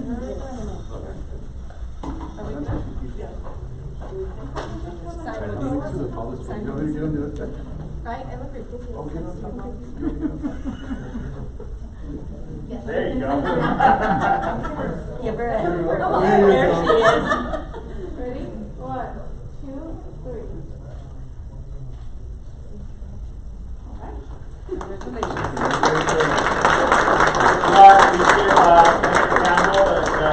The sponsor of this team and the members are most sincere congratulations. Yes, I will. We're all proud. Thank you.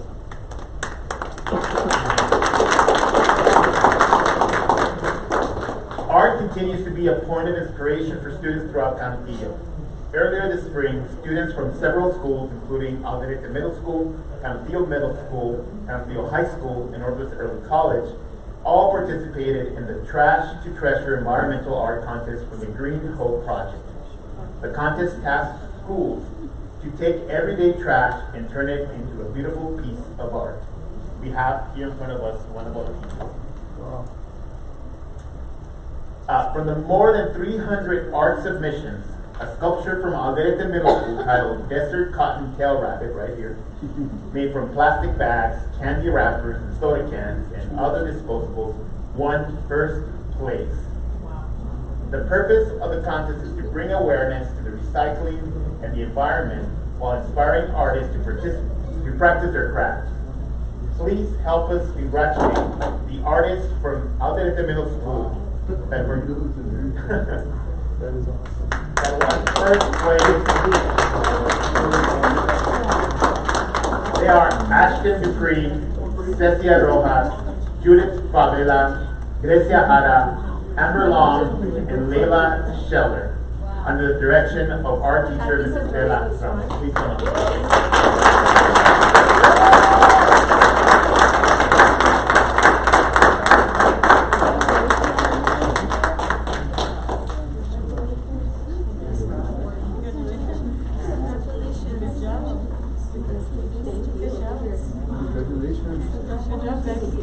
It's worth noting that CISD not only won first place, they also won honorable mention. A piece from Cantillo Middle School titled Mariposa, made of residual materials found around CMS, won the honorable mention award for student artists Sabrina Ureno, Ariana Ortega, Sakada Fitz.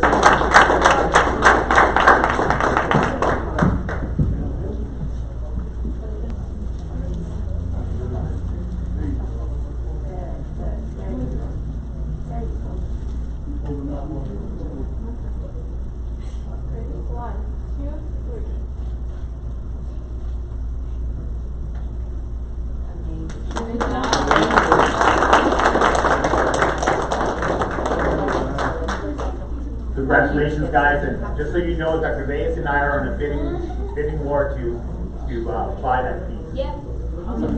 Buy it.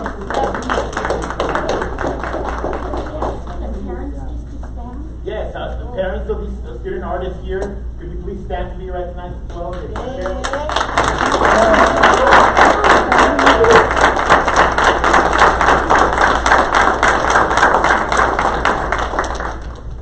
Board members and members of the public, just so you know, on your desk, I've left an invitation. Tomorrow we're having a gallery opening for a new summer exhibition here. It's going to be at the Castillo at 5:30, as the public's invited as well.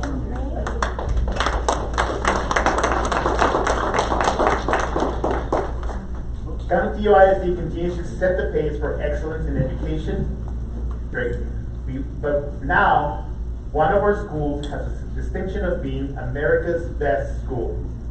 The National Center for Urban School Transformation earlier this spring honored Northwest Early College as one of its 2023 America's Best Schools based on high school performance among all student populations despite challenges like low-income families and other socioeconomic determinations. In their presentation, judges noted that despite having no academic criteria for admission, all students at Northwest graduate high school having earned an Associate of Arts degree. Additionally, all core subjects are taught by the pre-AP Advanced Placement Dual Credit or Dual Enrollment level in partnership with either El Paso Community College or the University of Texas at El Paso. Wow. Please help me welcome Northwest Early College Principal Frank Clark and the members of one of America's best schools, the Northwest Early College family.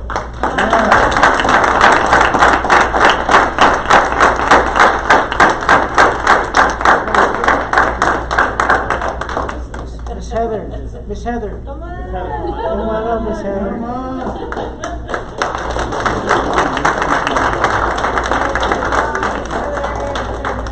Congratulations one more time.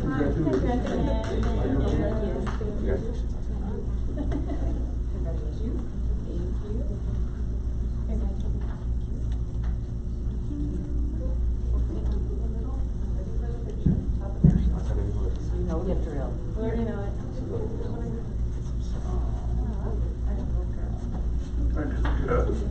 She's so grown up. She grown up. 1, 2,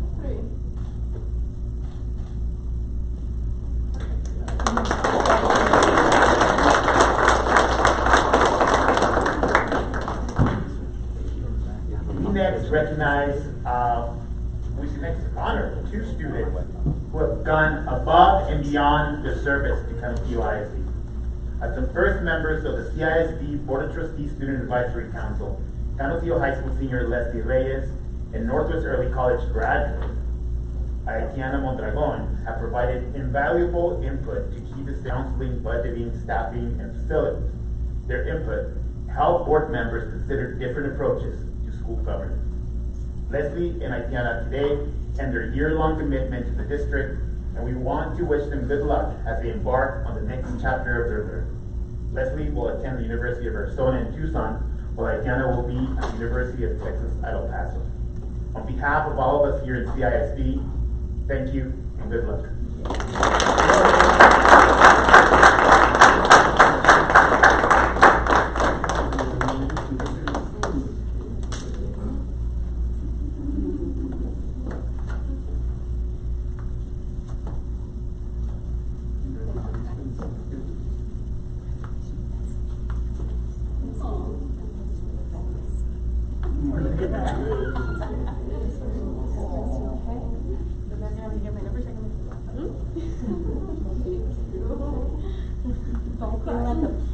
ต้องพาไปดูแลหน่อย Mom's crying. Mom's crying. Go crying. We have to One last time. Yeah. Ready? 1, 2, 3.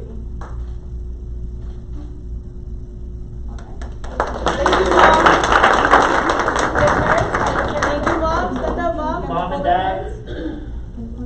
Come on, Mom. Dr. Bellaviz will welcome 2 new students to the Advisory Council starting in July. We look forward to working with CHS Student Body President Gustavo Ayala and Northwest Stuco President Perez Castelo. We have one last presentation as he is walking away. You want to give that to Ms. Patsy, please? Today we are recognizing Dr. Pedro Galaviz, who has been with the school district for 10 years, getting his 10-year plaque. Congratulations, Dr. Galaviz.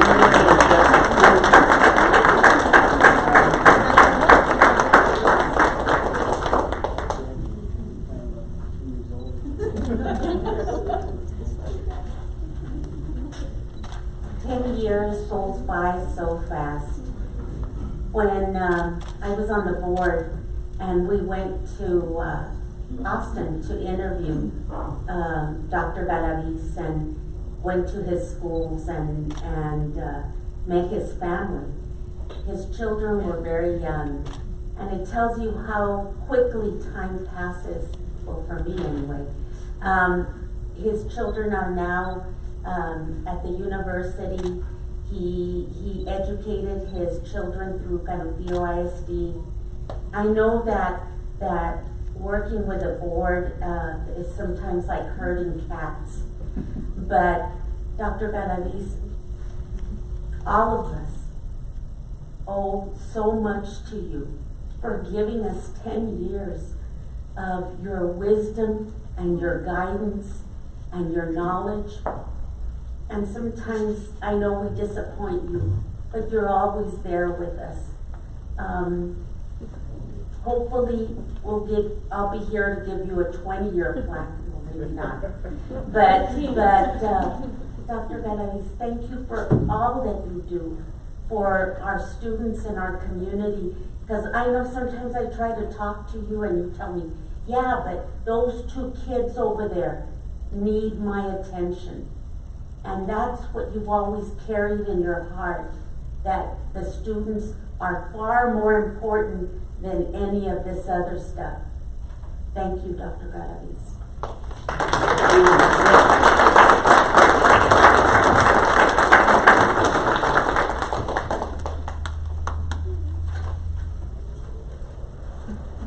For President Mendoza, members of the board, and Dr. Galaviz, this concludes this month's board honors. One more. He doesn't get a picture?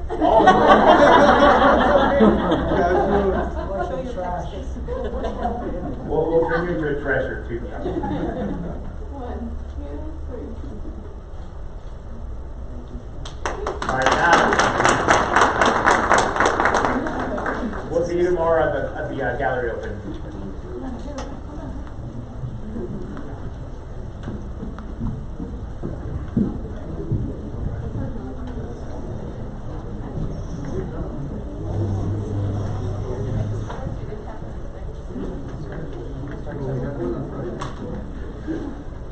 Friday is the last session.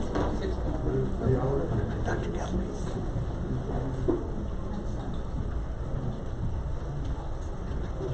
Okay.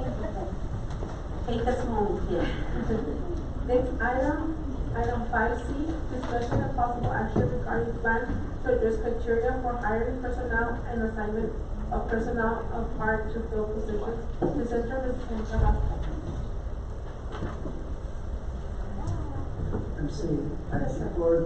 Before we start, there's a position that I forgot to add, and it's our school social worker.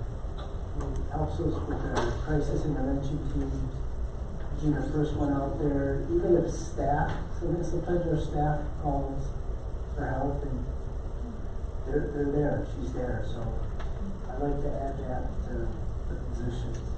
Sorry, MC, and I'm That's okay, Dr. surprised. So I'm here before you, looking at, as we've gone through staffing, and this was not a complete list, but this is what they deem to be important that we get started for our new school year, which our fiscal year starts in July, and of course our teachers come back on July 26th.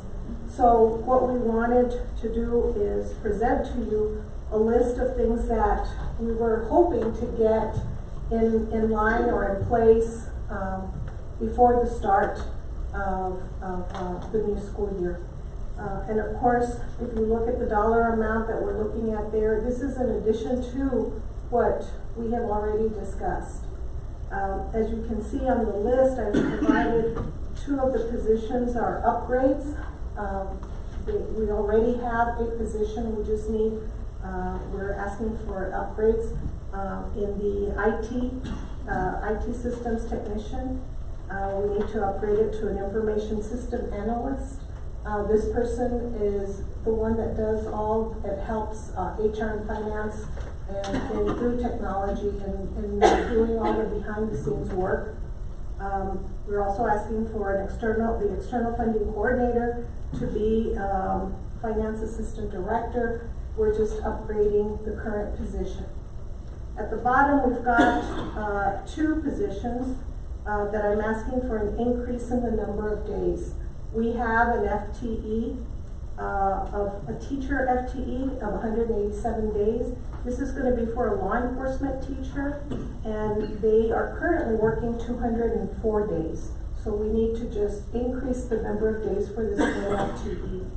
HR, the Human Resources Assistant Director, is currently working 224. We're asking for an increase to 244, given that he works closely with the police department, and that is the number of days that they work. The others are considered new FTEs, including the one that Dr. Galvez just mentioned. So as you can see, we're asking for some teacher positions. We're asking for 4 CREED teachers, and as you all know, through the CREED grant, they provide 50% of the funding, but the other 50% needs to be provided by the district. So those would be new FTEs. I know that they're also looking at expanding the Montessori program, and they've asked for 2 new instructors for the Montessori program, along with 2 of the child care providers, which is basically your instructional aides for that class. We're also looking at a secondary certification specialist. Basically the workload given the TIA funds, given the UTEP resident program, given the increase in the stipend amounts, this is to cover that extra workload that has come to the department. Kinder aides. Now, I think we've had kinder aides based on the ESSER funds. And so everybody seems to think that they need to keep these positions. I've brought them forward for your consideration. Pre-K 8 to permanent positions. We need a campus receptionist at the Anna Davenport. As you know, Yes, there is a lower enrollment at that campus, however, we do not have an AP assigned to that campus. We only have a principal. So she was asking for a full-time receptionist. And then, of course, Dr. Kearney has been looking at what other districts are doing, and it appears that they're offering regular school for 3-year-olds. That is a program, I believe, that some of our neighboring school districts have started, and she is interested in having 3 more teachers assigned to that 3-year-old program so that we can also start one here at Manateo. And then, of course, we will need some of the child care providers for that. So overall, and to include the social worker that Dr. Galaviz just mentioned, overall, this is an extra increase to over and above what the compensation we talked about earlier. So I am seeking your approval for this, or if you have any questions at this point, I'll take. I do have a question, Martha. Yes, ma'am. This social worker, how much would be? And also, I'm very interested in provide the support that our students need. Mental health. I don't know, I don't see it here reflected. We know, and we talked the last time, and I told you, Dr. Galaviz, in the last board meeting, that we need to take in consideration a mental health resource for kids. Now, this social worker is going to do that job? Dr. Reyes? So, the proposal I had given to him. If not, I mean, we need a counselor. Good evening. So the proposal I had given to Cabinet was the 3rd social worker that we currently have is an ESSER position. And so we wanted to make that permanent. Part of that was to address mental health. We received a grant for mental health first aid. There's $24,000 in personnel. So I had proposed to Cabinet that we put that $24,000 towards the social work position, that 3rd position, so that the district doesn't have to take the 100% for the salary, spending for that salary, that with that grant, we're able to put forth some money, and that person then would be in charge of the requirements for that grant that focuses on mental health first aid for not only students, but teenagers and adults. So I know that I wanted to fulfill the need for students, and that's one of the reasons that I voted for this resolution. And I just want to be sure that my students, our students, are served in what they need. And we know that mental health is very critical right now. And yeah, I understand 19 kinder aids or whatever, but I don't see nothing in mental health. And what can we do right now? Besides what you said, those $24,000, I mean, I really need something in common. I really need a counselor to help these kids in high school. I mean, they are outcries, and you know better than me. Yes. So the way we're set up at this point is with the existing counselors that are on the campus that address that first response. If we do end up having a crisis, we have in place a CIT, what we call a CIT, which is Crisis Intervention Team. It entails the mental authority of the El Paso County, which is Emergence Health Network. So they are currently housed in my building at Lone Star. So we usually have 2 specialists there. We also have several of our police officers, our district police officers that are CIT trained. So they are CIT officers. And whenever there's a crisis, those 2 entities respond along with the social worker and the support on the campus. So that's how we're handling crises. Okay, so then what is going to be exactly the role of this social worker that you need? So this social worker, one of their main points will be to comply with the grant that we have, which is mental health first aid, because $24,000 of their salary would be paid out of this grant. So they have to make sure that all the requirements are done, which entails training for all of our staff, for organizations, community agencies to help support when it comes to mental health. And then they will also be doing casework, because they will be complying with the roles and responsibilities that are currently instilled with the other two social workers that are currently on our payroll. So we're gonna have three, Yeah, we currently have 3 now, Mrs. Trump, but we were losing one to Esser, so we were going to 2.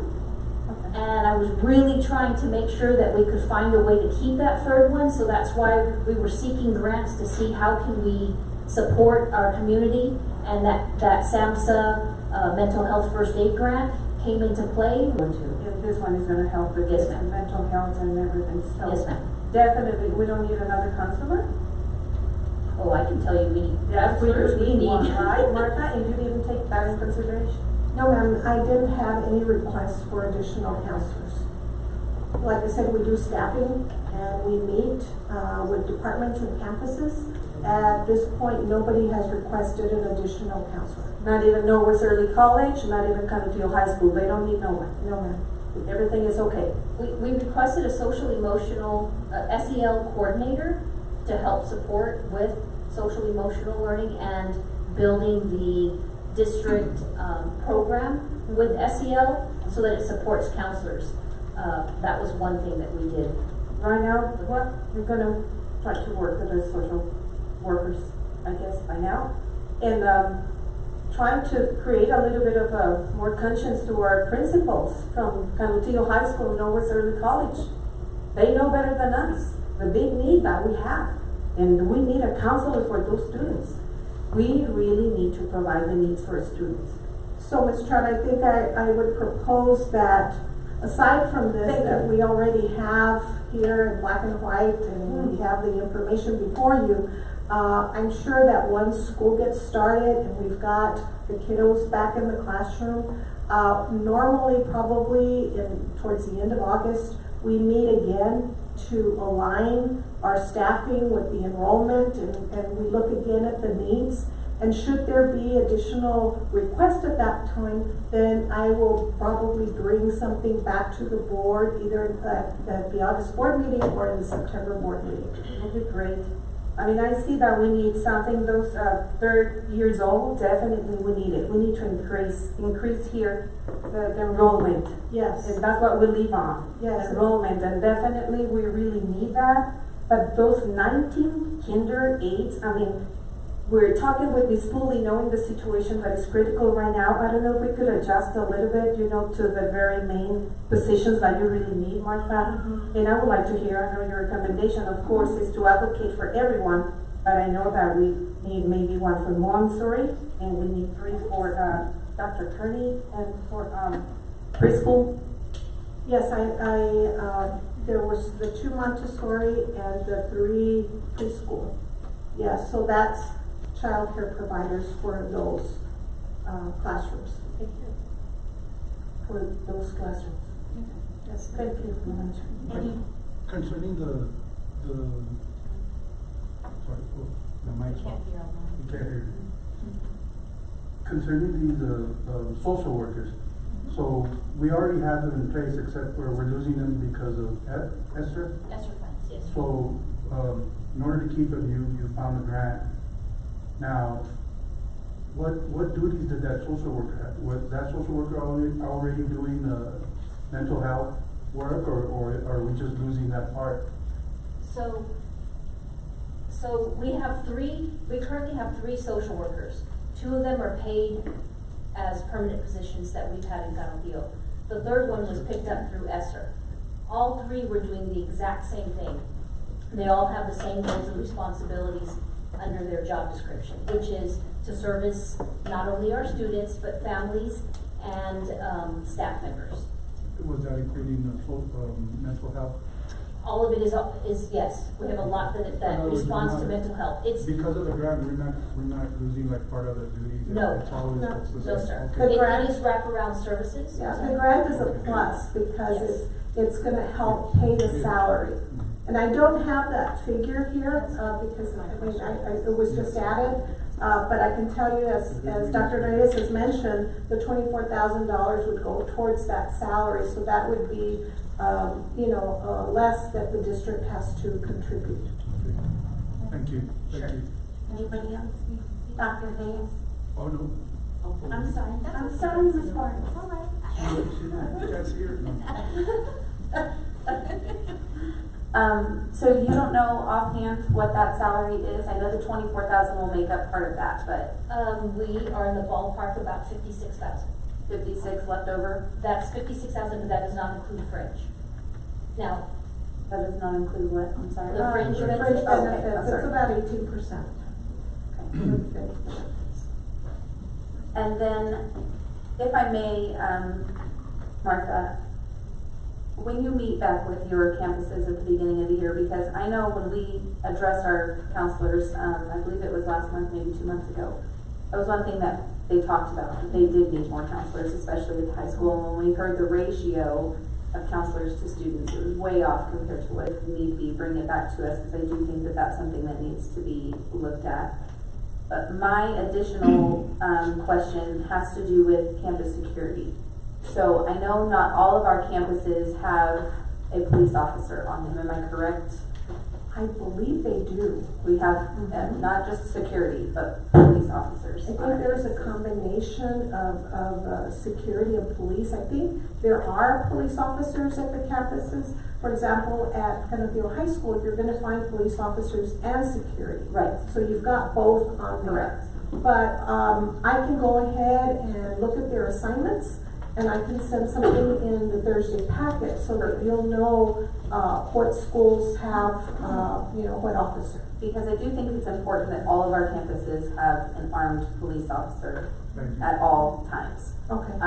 So if we don't have that in staffing, and I know that that's not something necessarily that was presented here from your staff, but I think that that's essential, that we be looking at that for safety and security reasons. So, that, if you could look into that, I would greatly appreciate it.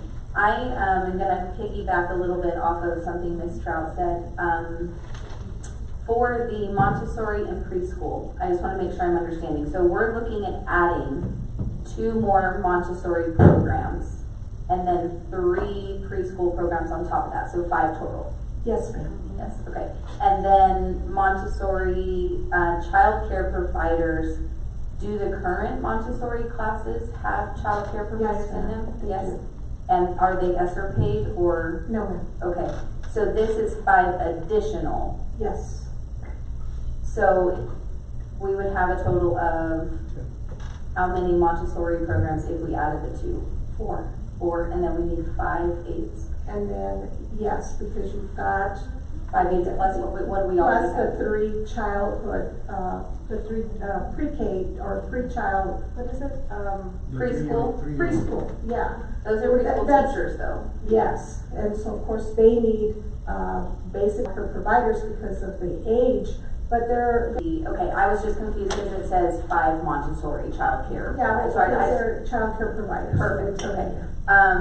In regard to the kinder aides, I know that we added kinder aides during ESSER, which to me didn't make a lot of sense in regard to making up COVID gaps, but, nonetheless, before ESSER, we did not have kinder aides, correct? We have probably 2.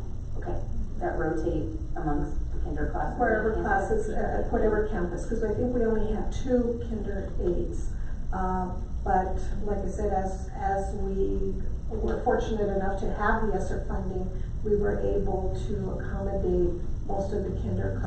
And my understanding is those kinder aide positions were created to close COVID gaps. That's what they were covered by under ESSER funds, Not correct? necessarily COVID gaps, but these kids just came through a pandemic. Right. So, oh, go ahead.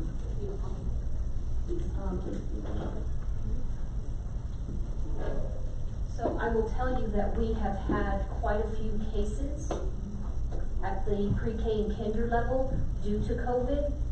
Many of our students, if you can think back, they were 1 and 2.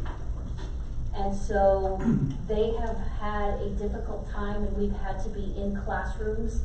And when I say we, I mean Sandra Carrillo from CNI and also my social workers have had to be, including my prevention specialist, because there have been some very serious and some very well-needed, support for those teachers are exemplifying the fact that they have gone through a pandemic. And so we really have had to spend quite some time in kindergarten classes, and I would say probably at 4 campuses minimum. School teachers and everything. What campuses are they going to? I believe they're going the Montessori. Dr. Kearney, you can correct me. I don't know if they're going back to have the classes in Garcia, or are you moving them to another school? So our consideration was first expanding at GDS if possible, but we're also looking at expanding at Deanna Davenport because we have a lot more space available. And so we also, we need to increase enrollment there. And right now we have about 99 students on the waiting list for Montessori. So we really need to expand because there, was a big need for it, a desire from parents to have that program. So we're looking forward to expanding at DDE for Montessori. And then at CES, Jose Damian, and BCE, we want to do a regular 3-year-old program. There's a demand for that in the area as well. I think we're one of the only districts that haven't fully offered 3-year-olds. We kind of got our feet wet with the Montessori, and we really saw how successful it was and how much the parents wanted. So that's why we feel the need to expand. And of course, the state does fund 3-year-olds. So it's going to bring us additional revenue, which is great, but mainly, looking at ways to really support children early and expand upon that early literacy component. And so Sandra wanted to say a little something about the pre-K and K-8s. Well, the Montessori program is fabulous. Yes, it is. I have my granddaughter, she's 3-year-old, and she's going through it, and wow, it's just made a big difference in her life. And I love it. I just want to make sure that the whole district can be, no matter where you're at, make sure that anybody can take that. But yeah, thank you. No, and just to, good evening, just to piggyback off of what Dr. Kearney was mentioning. So by ensuring that we're providing a strong foundation for our little ones coming into the district, I just want to advocate for, I know that when you see it on paper and you see the number of 19 aides for kinder, and I completely understand that, and having sat through this whole board meeting with the budget and everything, providing that additional support in the classroom. If I could choose over purchasing curriculum and anything else, I would, to hire somebody else to be that support. And kind of to go into what you were mentioning, Ms. Trout, I'm a parent of high school students, and I see the importance of addressing those mental needs. And so being in my position as an early childhood coordinator, I also see the importance of providing that additional support to our little ones, because we're in the business of supporting their growth and development. And so I can tell you, I go to campuses every day, and every day I have a kinder aide come and tell me, what an amazing opportunity it has been for them to be in the classroom, that they also see the needs of these children. I work closely with student support, and we have seen an increase in those challenging behaviors, and just having that extra person in the classroom has provided a lot of change. So I know that it's when we hear about closing gaps and all of that, it's just more about meeting the social and emotional needs of our kids. And by addressing that, then we're getting them ready to, we're providing them with a safe environment. I was a kindergarten teacher for many years. I didn't have an assistant. And when you have 22 5-year-olds in a classroom, and you have one that really, really needs your attention, you want to be there to support them. But then you have 21 other children running around, and it's a challenge. So I just ask, just to think about that. And then with the 5 ESSER positions for pre-K, we were able to fund or create those positions for pre-K teachers that exceeded a certain number. This was like pre-COVID. And then with ESSER, we were able to ensure that across the board, all of our pre-K teachers had aides. When I first started with Benedillo, there were no pre-K aides.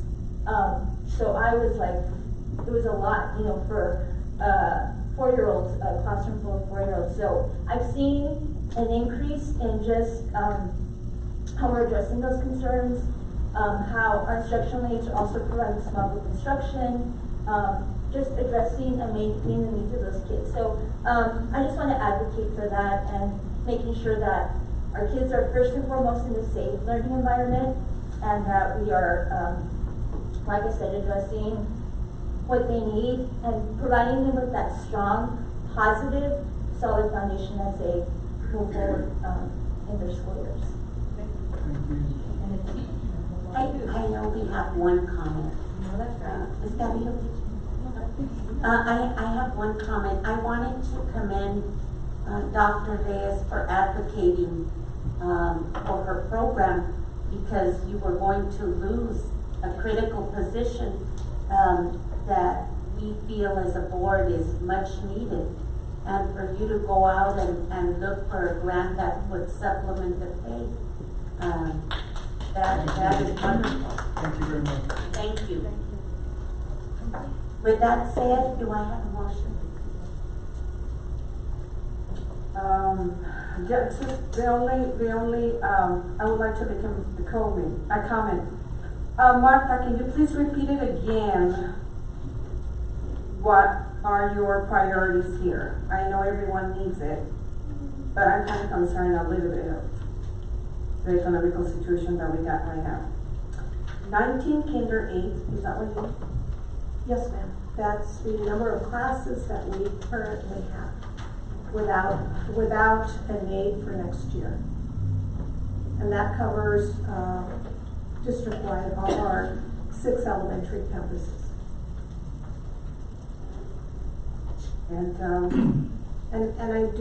want to reiterate some of what Senator Carrillo has mentioned, because I know that I do have teachers that have commented to me, you know, because of those challenging behaviors that some of our students have at that grade level, you know, that is a concern where they're saying, you know, this one student takes up all my time and I don't have time to do or help the other students. And you know, they've got runners and they've got, and so again, you know, this is the additional support that Ms. Carrillo was talking about, that classroom needs. And I know it's quite a bit to ask, but I can promise you, if we don't need them for whatever reason, or once we look at our numbers for next year and we don't have as many classes, we'll only hire what we need. And what about finance and HR? Do you really need it right now so badly? Well, these are the positions that I was bringing forth to you, to hopefully that we could start the new school year with these positions. These are, like I said, they're either a support position that is needed, for example, and I mean, I can give you an example here of the IT support technicians, and I can ask Dr. Rico to step to the podium and talk about, you know, exactly what the needs are. You know, these were ESSER positions, and I know that, you know, we had an extensive conversation about these ESSER, that in some instances they are more to serve the needs of the campus and of the district overall. And I'll let Dr. Rico expand more about those 5 tech positions that are needed. Yeah. Good evening, members of the board. So just like the positions that Dr. Reyes was talking about, these are currently already technicians in our campus. It was a big need. We moved from having about 2,000 machines in the district before COVID to about 10,000. We don't even call them machines anymore, just something that connects to the internet, whether it be thermostats or TVs, whatever it is, right? So online testing. Yeah, exactly. Right. So we also have now, we were the pioneer in the area of moving to online testing because we had the proper technology and the proper expertise to take care of that. We had no issues with technology this year. We've upgraded the secondary campuses, and we have on-site technician. The effect is, as we discussed, of having them effectively cut to half is we wouldn't be able to have a technician at the campus, right? So they would be, in essence, first responders of saying, hey, we gotta go and correct all of these issues at a campus that is impeding instruction, or we can go and help reset passwords, get our kinder students on their iPads. It provides an opportunity for teachers to teach effectively when they can just flag somebody down the hallway and say, hey, I need help, I need to connect my projector. You know, a lot of times, me included, right, there's simple issues that we could have fixed ourselves, granted. But when the expertise is there, it's easier for them to do that and not have to focus on fixing a machine for an hour while having to teach kids as well. They're of vital importance to our daily operations. Thank you. Just one more thing. Martha, I know the economical impact here. Are we ready for that? With all the requests that you already make it here. Well, in talking to finance, and talking to Ms. Pulley, you know, yes, as she mentioned, you know, the financial situation that the district is in. And of course, as we walk through, I know she had mentioned that for next year, for 24-25, you know, that might look a little different. But in the meantime, right now for this year, this is what we need. And we're going to be working, Human Resources and Finance are going to be working closely together to look as the year is moving through, as we're moving through. So we're both going to work together on keeping a closer eye on, you know, do we need what exactly we need? If we don't, then like I said, I won't hire 19 if we don't need them. But like right now, we're just going based on the classrooms that we have now. But as the master schedules roll up for the schools, we're going on estimates on the numbers that we have right now to back it up. But again, if we don't need it, we won't. I like that. Now, everything is okay. If we, like you said, we don't need it, you're coming back. But I'm still, and I'm going to insist, we need a counselor. Yes, ma'am. And I would like to see if we could add it right now. Please. And you want want a a counselor counselor for mental health, to help the kids. For high school. For both high schools? Yeah, will be great. I mean, we cannot have one will be awesome, but at least to have one position as counselors after the mental health. Yeah, to help the kids that So- are in. So one of our ESSER positions that we're losing this year is our social services case manager. That's exactly what you're talking about. We have one right now that's ESSER. She is a counselor. And so she serves as the case manager and will handle cases, mental health cases that our social workers are doing the systems and the whole child wraparound services. She's also doing case manage, and she does that at any campus at this point. And she goes every campus since elementary all the way up to high school. Anybody that is referred to us through either a counselor or an administrator, she's the one that vets them first before they go out to social workers. Is enough with that position for them? I'm sorry? Is that enough with one counselor or two or three for the whole district? We've made it work. With the social services case manager and our 3 social workers, we made it work. And again, I'm thinking also, I could be greedy and say, give me a social worker at every campus, or give me a social worker for every 2 campuses. I'm just asking for one. No, but what I'm saying is that I know the economical situation we're in, so we'll make whatever we have work.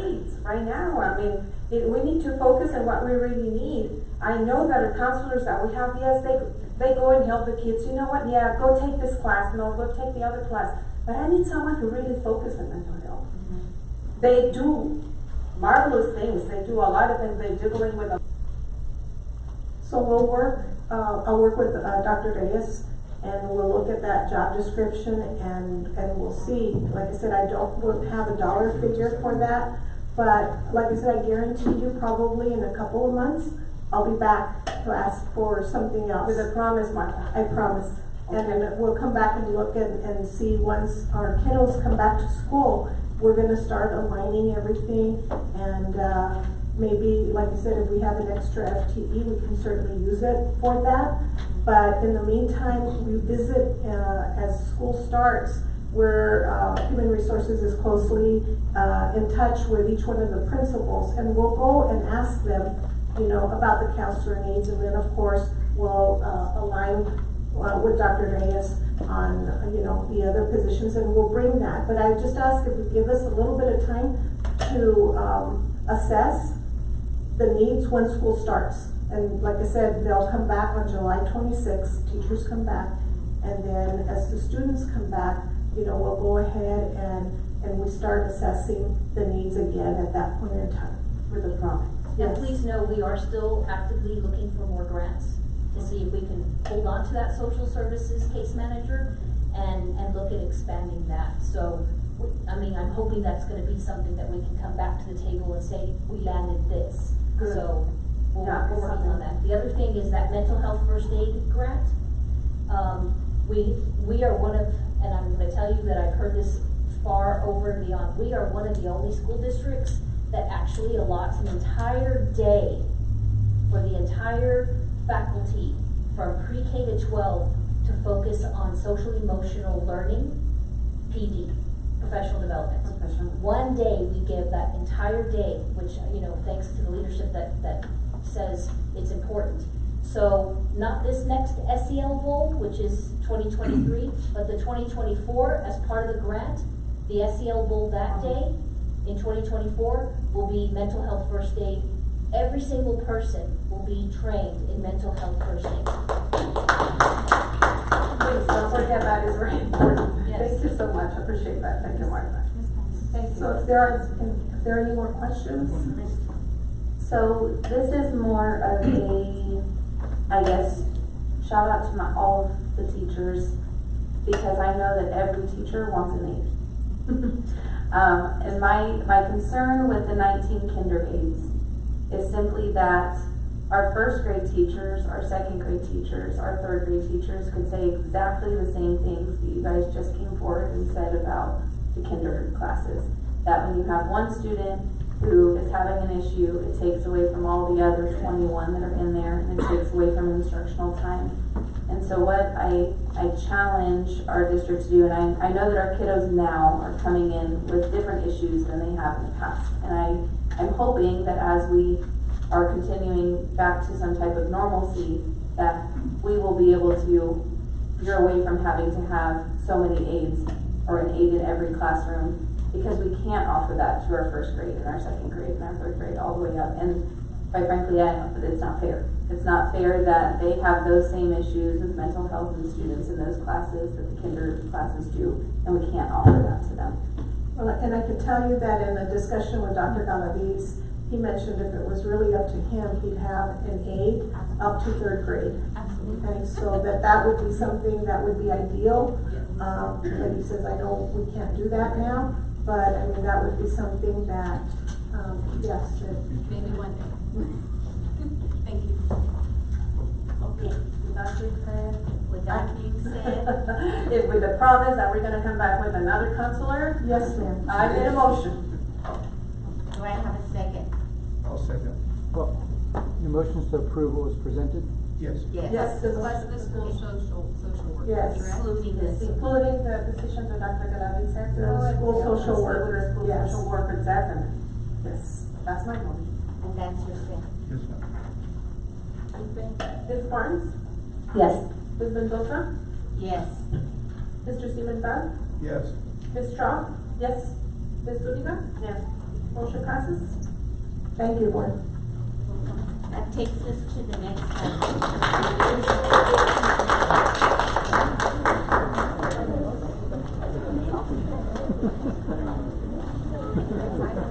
Yes. What is next? The approval of TASB localized policy update.